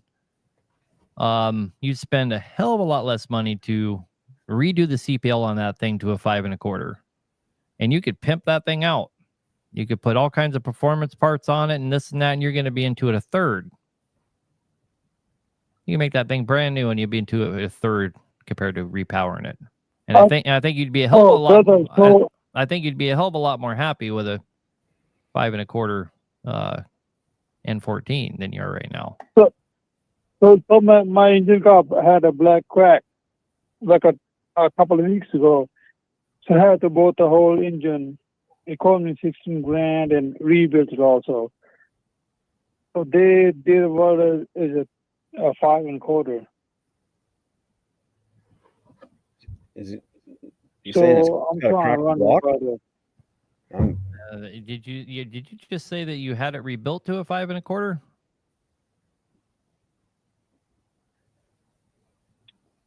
Yes. I'm gonna say that the guys that did it probably didn't know what they were doing. So okay, so last year they did the engine. The same person that who did my engine was a 460. So my block got cracked like a month and a half ago. Okay. So the motor they already was rebuilding and all that, and they put a 525 whatever they're doing it. So I have to put a 16 grand to buy that motor. Do you know? So they put a whole different engine in it. Yes. Okay. And does it run way better? To be honest, I only ran like 800 miles. So it was good, to be honest. But I don't know, when I run a long time, but I only ran like 800 miles. Okay. Well, I would just focus in on that engine, man. Get it running right, and at 5 1/4, I think you'll be surprised. It's you'll end up being happy with it. So 5 1/4 is better than 460. That's what you're saying. Yeah, obviously, Yeah. way better. Yep. Give it some time, break it in, go work it. Yep. If you don't like it, get a good manifold and turbo on it. Make sure it's actually a 5 1/4. All right, brother. We got quite a few guys stacked up here, so. Big respect to you, Bennett. We met before. I respect you, and there was other guy. I never met him, but I respect him too. Hey, big respect, brother. Appreciate that, man. Have a good night and good luck with that one. All right, good night, brother. Right. A crazy thing, Travis, is almost every single person that's called had a big camera and N14. Like, like they were catering to you tonight, brother. I don't.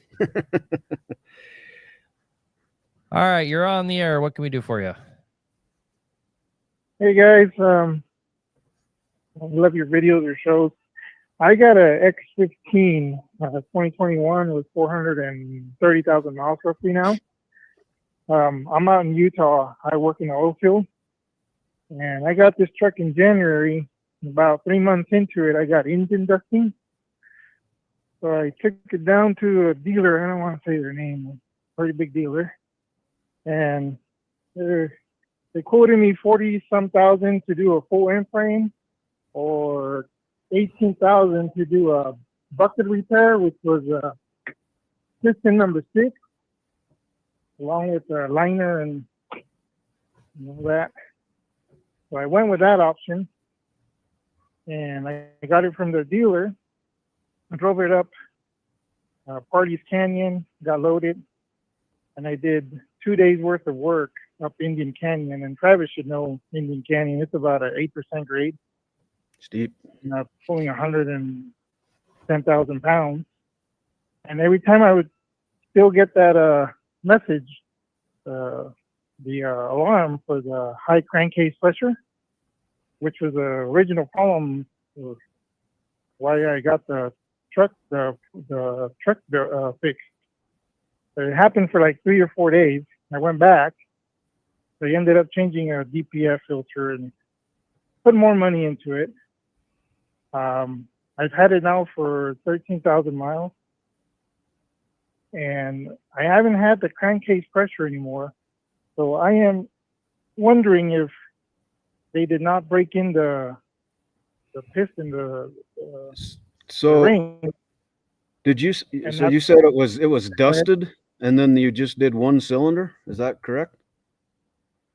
Yeah, because cylinder number 6, one of the rings broke. So Okay. I was getting high blow by.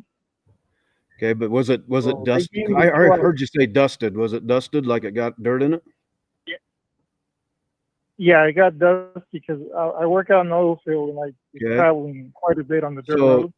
That dirt going in the intake, it doesn't limit itself to one cylinder. I mean, if you're dusted, the whole thing's dusted. I mean, you should have done the whole in frame. I mean, not for the kind of money that they're telling you, but you know, one cylinder is not going to fix your problem. I'm gonna guess he didn't have that problem. That's just my gut feeling here. Is they took it apart. They told him it was dusted. Yeah. That's gonna be my guess. Is they told you it was dusted in the beginning. They opened it up, and what actually happened? You had ring pack going on that ruined a hole, and they've replaced the hole. And it was never dusted. If it was dusted, then all 6 would be wasted. Yeah, so when I bought the truck in January, I got that aftermarket warranty, which is a big mistake. They never helped me fix anything. But I don't have the high blow by alarm going off in the truck. I've been using it for the past 13,000 miles. So but I still have that in the back of my head. Could it still be dusted? Could I still have blow by, or should I do a in frame again?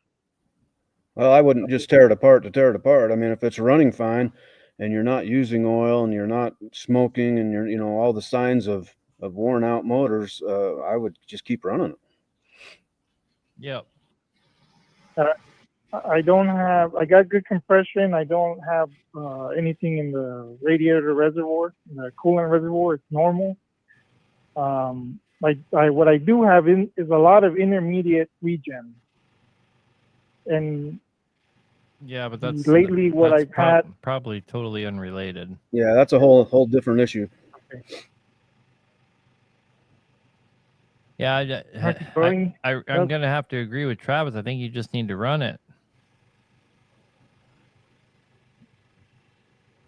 Okay, yeah. So when the time comes, I will be going to Travis. That's for sure. I'm done Look with forward you. to seeing you, man. Well, that hurts my feelings. Well, he is in Utah. This is a big manufacturer. Yeah, I'm in Utah. I can't go down to Texas. I'm originally from Texas, but I can't drive the truck down there and get it fixed. I'm just kidding. All right, brother. You have a good night, man. Thanks for the call. Thanks for the advice. Bye.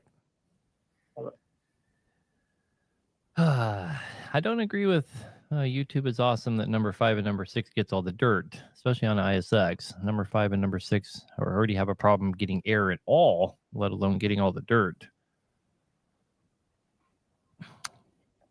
That's just my opinion on that.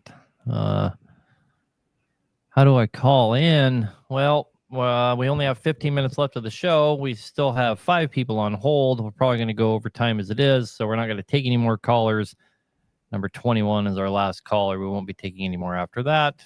I'm sure Travis has better things to do with his night than look at my ugly face. So we're going to try to wind her down here, take the rest of these callers. I do appreciate everybody that's on hold. Some of you have been on hold for almost 30 minutes. So let's run through you guys here. Richard, you're on the air, brother. What can we do for you? Yes, sir. Can you hear me? Yep, go ahead. Okay. I got an M14. I just got it out of frame done last year, right? Well, I said right at 50,000 miles on it. My cam follower on number 5, it's like, well, I heard a ticking noise, right? I went back to my shop, and they didn't think nothing was up, but I had them do an overhead, and sure enough, one of the valves was real low. Bottom line, he pulled off the cam follower and had like a chunk taken out of it, like it's round. You know how it's round, right? But it was just like in one little area, like I want to say like almost like maybe it was stuck or something, and it was just hitting one little area, and then the cam knocked the chunk like a little. Have you ever seen that? Because what we did, we went ahead and changed that cam follower, and then about 30,000 miles more, I put about 20,000 more miles on. It happened again. That was in hole 5. It happened again, but in like hole 2 or 3, I ended up messing up my cam too. I ended up going ahead and putting a different cam in there. But I was just wondering what can cause that, because on all the forums and stuff, nobody's ever seen that. You know what I mean? But I knew you and Travis, I watched both of y'all's videos a lot. I know y'all the first time didn't screw up the cam too. Well, when I saw it in there, I saw a little bit of marker, man. But the shop that did it, he acted like it was all right. You know what I mean? So I don't know if that, that caused it, like the cam was messed up. But I saw a little wear. He went to act like it was okay. You know what I mean? So the roller on the follower had a flat spot. Good. What's that? The roller on the cam follower had a flat spot. Is that what I'm getting, or a chunk out of it? Yeah, but if you roll it, it's like perfect all the way around. Like it wasn't just steadily hitting it in different spots. It was like the same spot. It was just like a little chunk taken, like a little dip, like a perfect smooth dip in it. You know what I mean? And then I did it again on the other one, and it looked the exact same way. It looked like if you got a cam falling, you just put your finger like a little chunk, like a perfect little indention. You know what I mean? Just round. You know what I mean? In the cam fall, in the roller on the cam fall. You know what I mean? On the I can't say exactly what's going to cause that, but as soon as you get anything out of round there, it's just going to sit and wear until it puts a divot in there. But right, you're just making I can't off the top of my head tell you what caused that. And another thing too with the timing having, like they put shellac on my timing. Is that, would that mess up like the timing if they put they painted that shellac stuff on when they're putting it back together? Is that supposed to have that on there? On the follower? On the shellac. Yeah, on the can gasket. On the can. Yeah, like a silicone or something. Mm-hmm. Yeah, No, I mean it can. He's probably talking about aviation paste. I see guys do it all the time on the cam followers. Yeah, I was wondering if that had something to do with it, like maybe not. No. That's not gonna affect your roller getting flat like that. That's not gonna do Okay. Well, it's been running fine. Well, as a matter of fact, the truck's stuck in Utah right now. I'm from Austin, Texas, so I'm closer to you, Mr. Hack. but my truck is actually stuck right now. I got transmission issues up in Colville, Utah. Oh, okay. So I got to figure that out right now. But anyways, and one more quick question. What I wanted to change my manifold and turbo, because I still got my original turbo on there. What would you recommend for 114? Is it 525? What would y'all recommend? Go ahead. What do you got? You talking to me? I am. Yeah, I got an M14. You are the. We You got all the goods. We have turbos and manifolds for that. You just have to give us a call. But what one do I recommend? I'm not even sure. You'd have to give us a call and tell us your engine serial number. We'll look at your CPL and tell you what we got. Yeah, it's a 2592. It's a 2592 CPL. But yeah, I'll just give you a call or pop up over there or something. Like I said, I'm in Austin, so ain't far from you. But anyways, I appreciate y'all's time. I was just trying to figure out how I can avoid that happening again on the cam follower. Like I said, I changed the camshaft and changed all the followers out the second time. So you've already done it. Yeah. Okay. All righty, guys. Well, I appreciate y'all's time. I don't want to hold y'all up, man. I thank you for both of y'all's videos, man. I watch both of y'all's stuff, man. I appreciate what y'all do. Thank you, sir. Have a good night, brother. Thanks. Oh, we lost one caller, so we're down to 3. Joe, you're on the air, brother. What can we do for you? Hey, what's going on, brother? I got a 2005 C15 MXS. A couple years ago, I had it rebuilt. Factory compression 18-1, had the cylinder head remanned, and then I was having like crazy exhaust gasket blowing issues. And so I really started doing some research and kind of digging into the different types of builds and whatnot. And so after like 6 or 8 times of having the exhaust gaskets replaced, I think after the 3rd time I put a steed speed manifold on it, and then the threads on the cylinder head kind of got jacked up. So I had taken it to a local guy here in SoCal, and they couldn't seem to retap it. So he was going to pull the head and send it to a machine shop. And then when they pulled the head, I found there was like 4 or 5 cracks in between the valves. So I ended up putting a stage 3 cylinder head on it. And in the last 20,000 miles that I've had that cylinder head on it, I haven't had any real exhaust leak issues. But kind of hearing different stories from different guys such as yourself, the truthful opinions about going 16-1 versus the 18-1, and the controversial topic of single turbo versus twin turbo. My buddy's got a 3406E single turbo in his truck, and I have a twin turbo on my C15, and we're pulling a hill. My truck gets hot way faster than his truck. So I don't know if that's something to do with maybe the pre-cooler, but overall, like, what are your thoughts on? Let me throw you some thoughts. You're having exhaust manifold gas leak issues. You're having all these issues. You pull the head up, the head's cracked out everywhere. You can't keep the engine cool. I'm guessing that we don't have the whole story, and there's some kind of tune on this truck. I did throw a tune on it, a 550. It's a factory 450. And when I changed the cylinder head, it seemed to fix the exhaust gasket blowing issues. So I think it's something to do with the crack. But for now, I mean, this 550 tune, is this a Cat factory tune? I'd have to ask. I don't remember. I think so. Yeah, because the guy that tuned it, he's known as the Cat Doctor, and he does a lot of cat work. Cat Doctor. That already scares me. Are the VVAs still operating? They are. Okay, then it's probably a stock tune. And when you say it's getting hot, are you talking about the EGTs are getting hot, or are you saying that the coolant is getting No, hot? the coolant temp. Yeah. My coolant temp is getting hot. My Okay. EGT stays pretty good. Define hot. I have two. It'll creep to 200 like almost instantly. It doesn't. There's no buildup. Like if I start pulling a hill and I'm loaded, That's not hot. What's hot?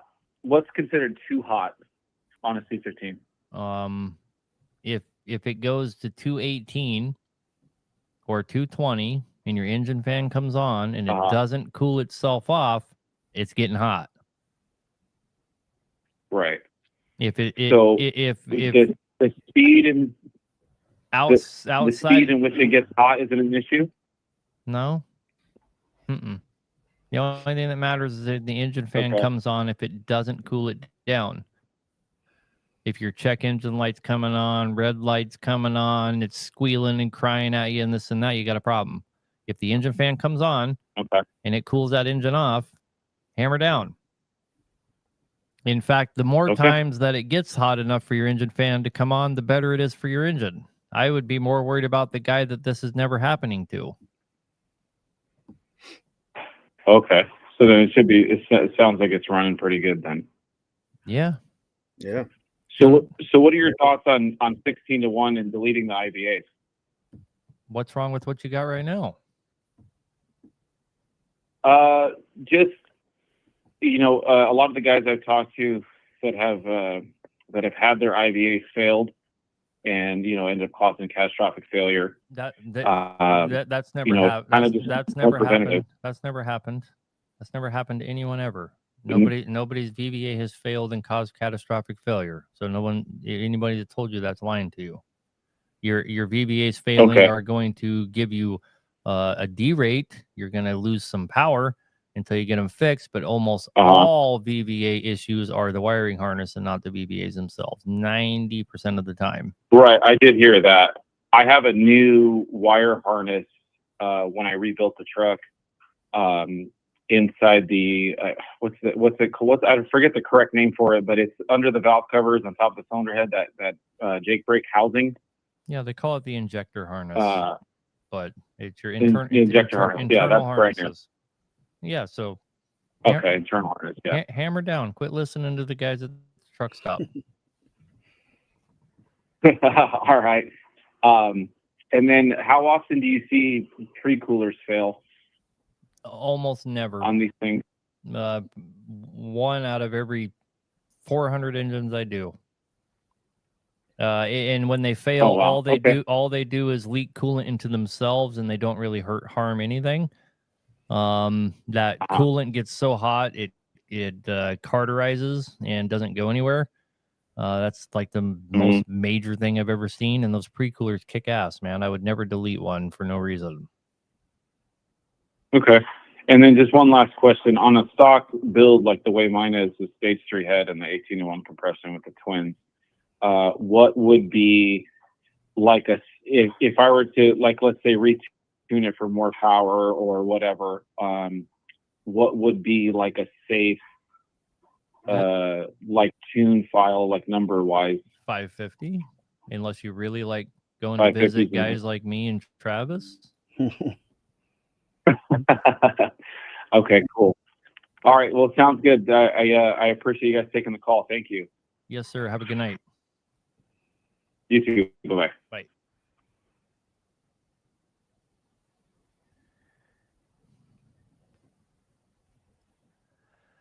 All right, let's take these last two here. Tyler, you're on the air, brother. What can we do for you? What's going on? I got a 6NZ getting a ticking noise in the top end. Seems worse at times than other times. Almost sounds like a exhaust leak, but I mean, obviously don't have any exhaust leaks. And just had the overhead done, and they did a cylinder cutoff on it and thought maybe that the number one injector was changing the tone of the tick, and we replaced number one injector, and it didn't go away. I didn't know if there's something I'm missing there. You just But have sure, it. You about have that. you have it's ticking. Yeah, it's just like I mean, it almost sounds like an exhaust leak, but it's in the valve. It's in the valve train. But we just had the overhead ran. The cam looked good. All the rollers on the rockers are free, and there's no scarring. Or I mean, everything looks wonderful under there. It's just a little like tick noise.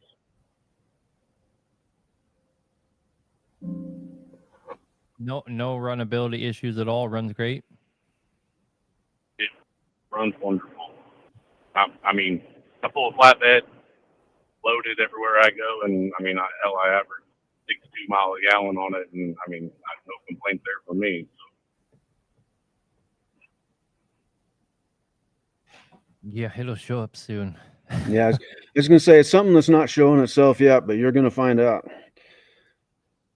You know, it could be in the gear Yeah. train. Could be up there in the gear train. You know, when stuff's making noise, you know, you could have your compressor missing a tooth, and it'll sound like it's coming from everywhere. You know, or just as an example, you know. Okay. You know, it could also be slightly out of time. That'll make them run pretty rough. I don't know if they checked for that, but as far as making it tick, it'd have to be pretty damn far out of time for that. And I think you know it. Yeah. But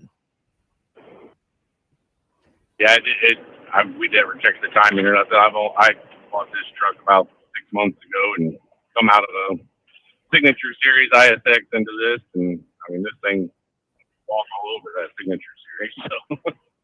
yeah, I mean, a boost leak will also can sound like that as well. Doesn't have to be exhaust. Well, okay.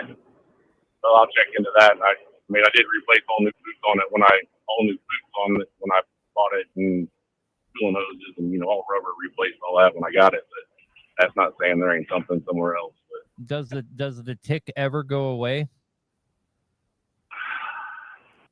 it seems to be less noticeable when it's cold, but it's still there. And when you're driving down the road, it never gets less or more. It's always the same. It does. The tick speeds up as RPM speeds up, and it's RPM related. Okay, I was just seeing if it's more pronounced sometimes than others, because it could be an air compressor causing the problem. You know, in a myriad of different ways. But if it's constant all the time, it's probably not the compressor. Okay, yeah, it's like when the compressor kicks on and off, it doesn't change. You know what I mean? Like when you're building air, it don't change or nothing. It's still there. Well, there's just not enough info really to go on there to make an educated guess. So run her till she tells you. Unfortunately, I appreciate the time. I was just curious if there was something I was overlooking. So, all right, brother. Have a good night and good luck with that one. you have a good day. Yep, bye. You too. Thank you. Have you ever done a KTA, Travis? No. I mean, I've seen them, but I mean they're older than me, so. Yeah. I've never done one. I mean, I've worked on little things, but I've never gone through one. No. All right, let's take this last caller here. You're on the air. What can we do for you? Hi, Travis. What's up, guys? How are y'all tonight? Yeah. Good, man. Good. All right. So I actually don't have any major engine questions. I actually work for an engine manufacturer. I'm not going to name the name because I can kind of get some shit for even being on the phone. But so I just wanted to ask you all. I'm actually looking into opening my own shop, building engines. This is probably a big question for you, Travis, as well. Recommendations on how the best way to get a shop started on your own, doing solely engine work. Any suggestions?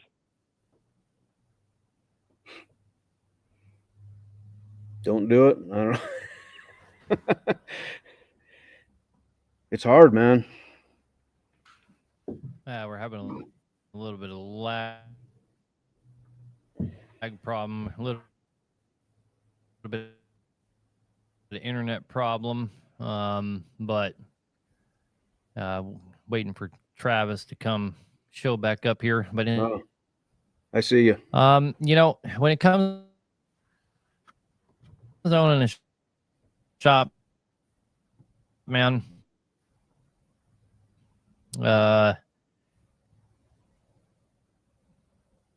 like how we just have to build that reputation. How do you get people in the door right out the gate? You know, social media, connections in the trucking industry. I've been in the industry for quite a while now, and I'm one of the main engine builders and diagnostic people at the engine manufacturer I'm at. Well, I'm not manufacturer. Let me say I'm a technician, level 3 technician for this company. It's one of the big three in modern day, anyways. So a few things I would give you some advice on. Don't try to do every engine, especially at first. Pick 2 or 3 different engines and tool up for them and tool up properly, and get the right, you know. Well, I don't have any desire to do anything outside of Caterpillar Cummins in Detroit. That's pretty much where I'm at. I mean, that's pretty well my wheelhouse. PACCAR, Max Force, International, they can keep all that for as far as I'm concerned. But you know, the best advice on Cummins, Caterpillar, Detroit. The best advice I could give you would be honest and upfront with your customer. I mean, you're going to get stuff in the door that is different than you thought it was going to be. The worst thing that they can experience is you give them a number and it's double that number when they leave. And so it's always stay in contact. Right. Be We've upfront, had a lot of be honest. that too. And I think that's how you get the return business. And, you know, be able to admit when you don't know something. I mean, there's tons of stuff that I don't know that walks in the door and I'll say, I've never worked on this before. Or, you know, I mean, honesty is the best way to go. And you're probably going to get a lot of business just by being that way. Well, I appreciate it, guys. Yeah, I always kind of feel like if I don't know, then I've probably got somebody I can call and figure it out. And I mean, I think you can put enough minds together and you can figure about anything out if you do it the right way. But honesty is huge for me too. But yeah, I just didn't know if y'all had any big suggestions on as far as what tools you think you have all the tools for every engine you need to work on, or you just try to base on, like, say we wanted to start with the X15s and start doing some 6NZ stuff and some 60 series stuff. Would you just try to stay to a base like that, or would you try to stay to a whole manufacturing company? Like, you know, Cummins, you go to the N14, you go to the big cam, you could go to the X12, X15, Ls, L9s. I think a commenter on YouTube said it best: fix what you know and avoid the rest. I think he hits the nail on the head really well there. Fix what you know and avoid the rest, especially at first. I could give you a few things that we do for that whole transparency thing that just keeps our end user relationship above most places where people can go. One thing is we give people quotes up front instead of rebuilding their engine, burying them under their own truck, and then handing them a bill and expecting them to pay it, right? So we won't even allow people to get on our board without giving them a quote up front. We try to come in at that quote. We don't always pull it off, but we try. Second thing is that we do is we have a dedicated shop phone that it has 2 terabyte of memory, and the only thing it's for is for taking pictures of everything as it comes apart and as it goes back together, and we communicate everything to the customer. There's no surprises. Nobody ever comes to our shop and then gets to the end and it's 10 grand more than they were informed of, and go fuck yourself if you want your truck back, right? So there's all this transparency going on all the time. Yeah. And then the last thing that we do is when guys have issues, we genuinely try our best to resolve, whether it's a, you know, if it's something we need to warranty or not. And we just try to be super stand up about that kind of stuff. You know, if it's a installation error, which most issues end up being your number one failure on engines is going to be driver error. I mean, that's just the way that it is. Right behind that is installation. Absolutely. No, I agree 100%. But right behind that's going to be installation errors, right? No matter how good you are at it. For sure. And then the last one's going to be parts failures. Parts failures are going to be the fewest thing you've seen, but the parts failures get all the blame, right? And that's just so the guy doing it can get out of having to do anything. So we try to be that shop where we handle it, right? And so you gotta have a price point where you can be have integrity, right? You don't want to be that guy building stuff for and those times when $5,000. you didn't do anything wrong. Yeah, of course. Those times you don't do anything wrong, and you end up having to eat them anyway, just for the simple fact of keeping your name. Sure. So I get that for sure. We see that a lot. Part of it's being fair with your price point, but also knowing that you have to charge enough that you can have integrity as well. You got to be able to have integrity, and if you're undercutting everyone in town, you can't afford to have integrity. So you have to be able to afford to have integrity. I make enough money that I can stand behind my shit. You know what I mean? Right. And just out of curiosity, and I don't want to gouge you on your prices or anything else, but what are you? I know, and you've got a huge name, so I'm not even going to try to compete with that. But what are you running at right now as far as like doing just say an X15 overhaul? And we'll say not cutting counter bores, do an X15 overhaul, put a cylinder head on. I'm guessing you're probably doing pistons, liners. I mean, if you're just doing a basic overhaul, in-frame kit, cylinder head, let's say cut the counter bores, and you're just stopping there, guy would probably get out of my shop for somewhere between 15 and 17, probably 17 be a better guess. That's going to oil coolant filters out the door. Yeah, that's really fair. That's really fair. I'd say the average ISX leaves our shop for somewhere between 21 and 23. That's usually what we see. Yeah, because I done gave you enough information. I work for Cummins. I've worked for Cummins for several years, and I'm really just wanting to start doing some work on the side, I guess, more or less under my own business and doing that after hours. I'd say, but yeah, if you wanted the biggest piece of advice I think I could give you, fuck that, lean into it and just go do it.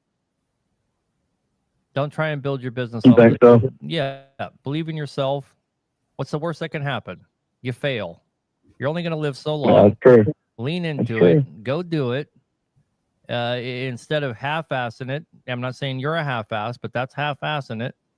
And still, because you're scared to fail. People that are scared to fail don't. Well, the big thing is not really scared to fail.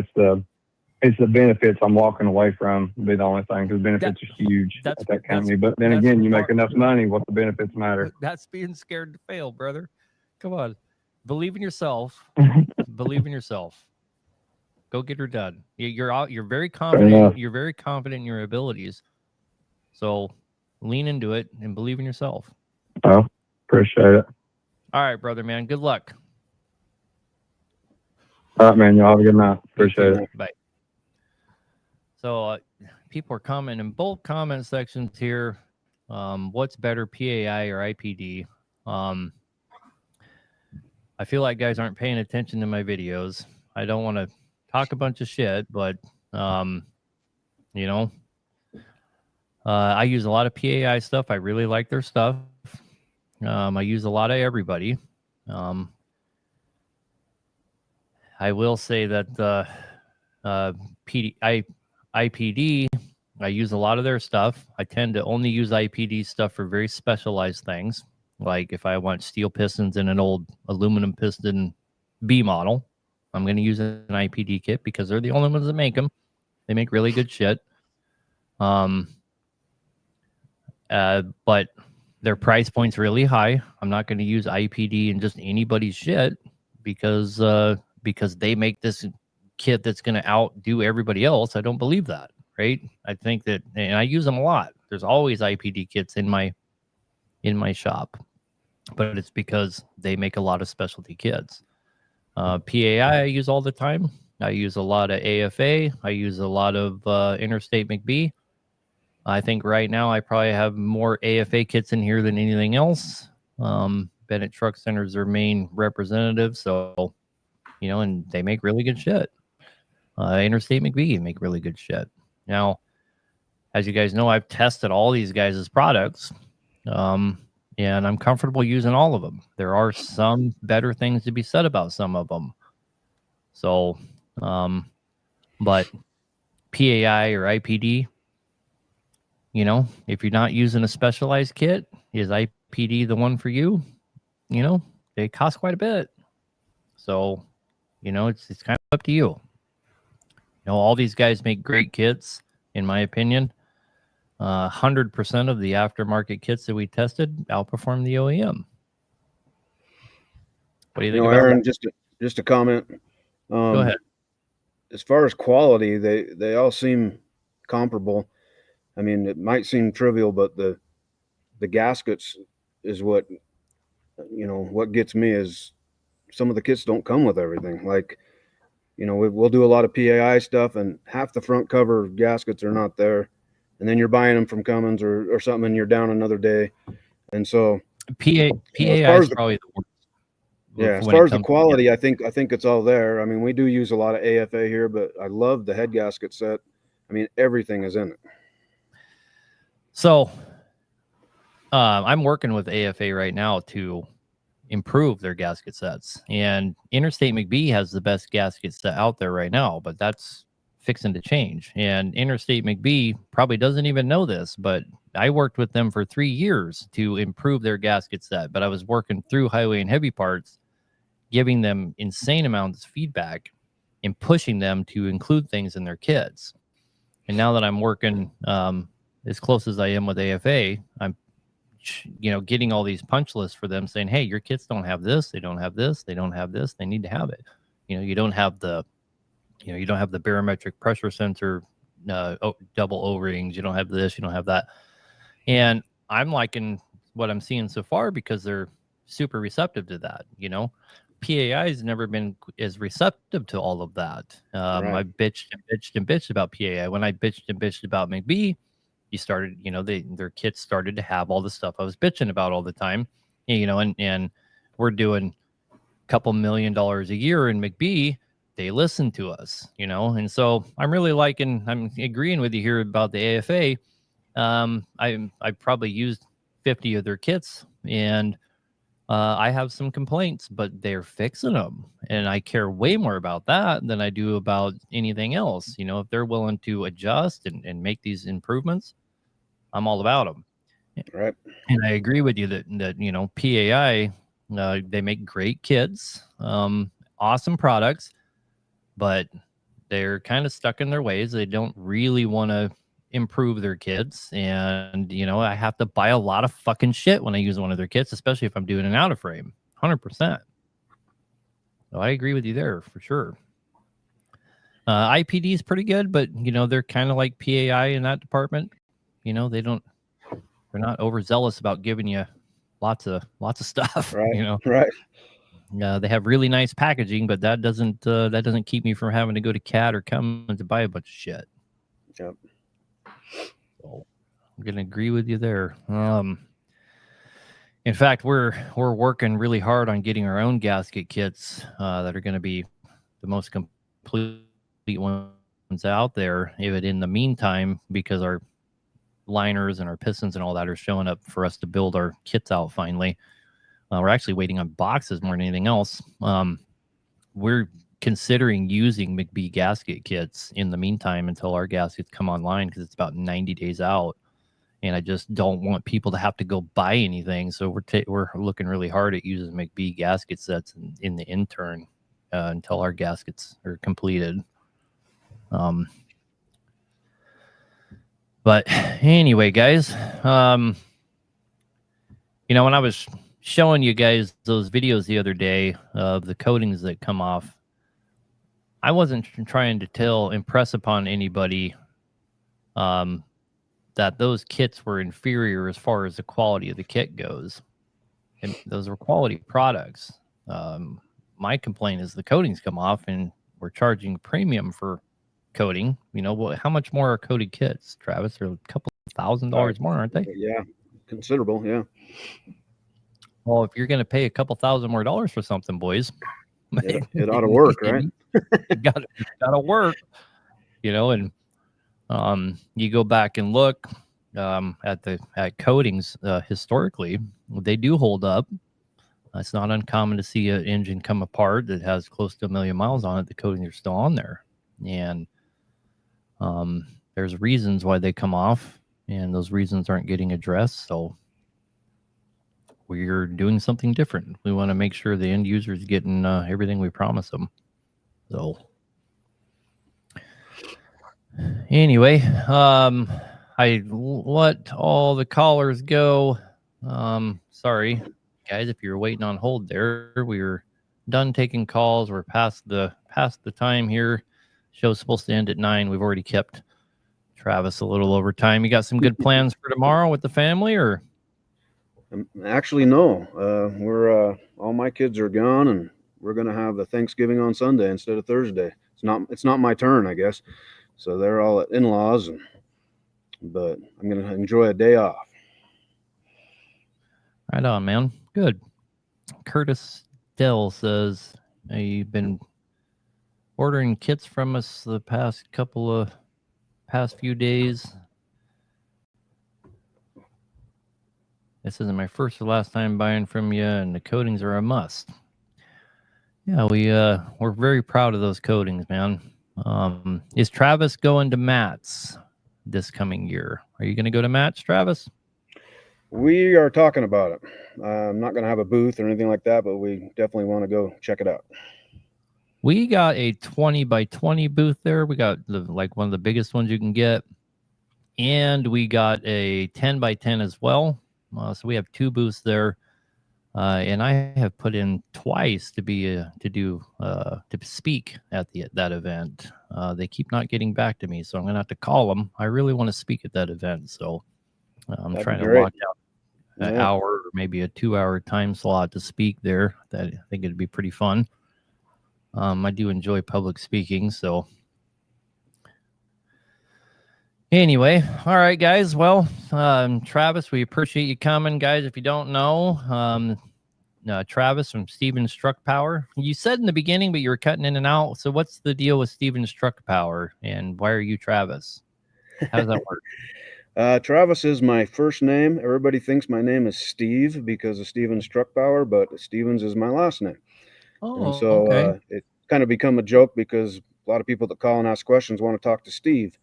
And so I answer to Steve too, I guess. So, but yeah, Stevens is my last name. Travis is my first name, and we'll answer to whatever if you give us a call and need anything. So. Sounds good, man.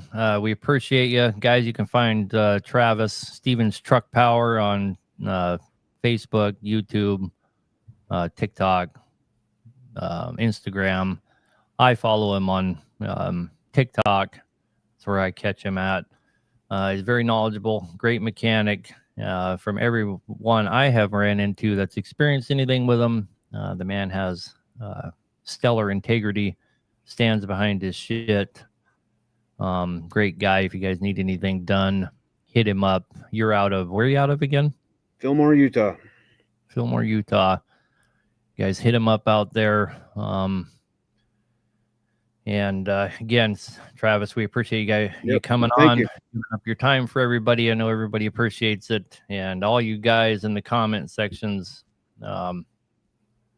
we appreciate all the help that you provide. One last question here. Why did Hack Nation leave North Dakota? Just curious. That's a really easy story.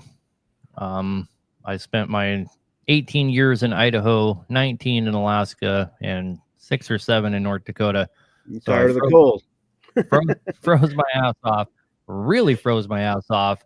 And then went to the armpit of the world and froze my ass off some more. And I just got tired of it. And Texas was a good call. I really, really enjoyed the move. Our customer base followed us.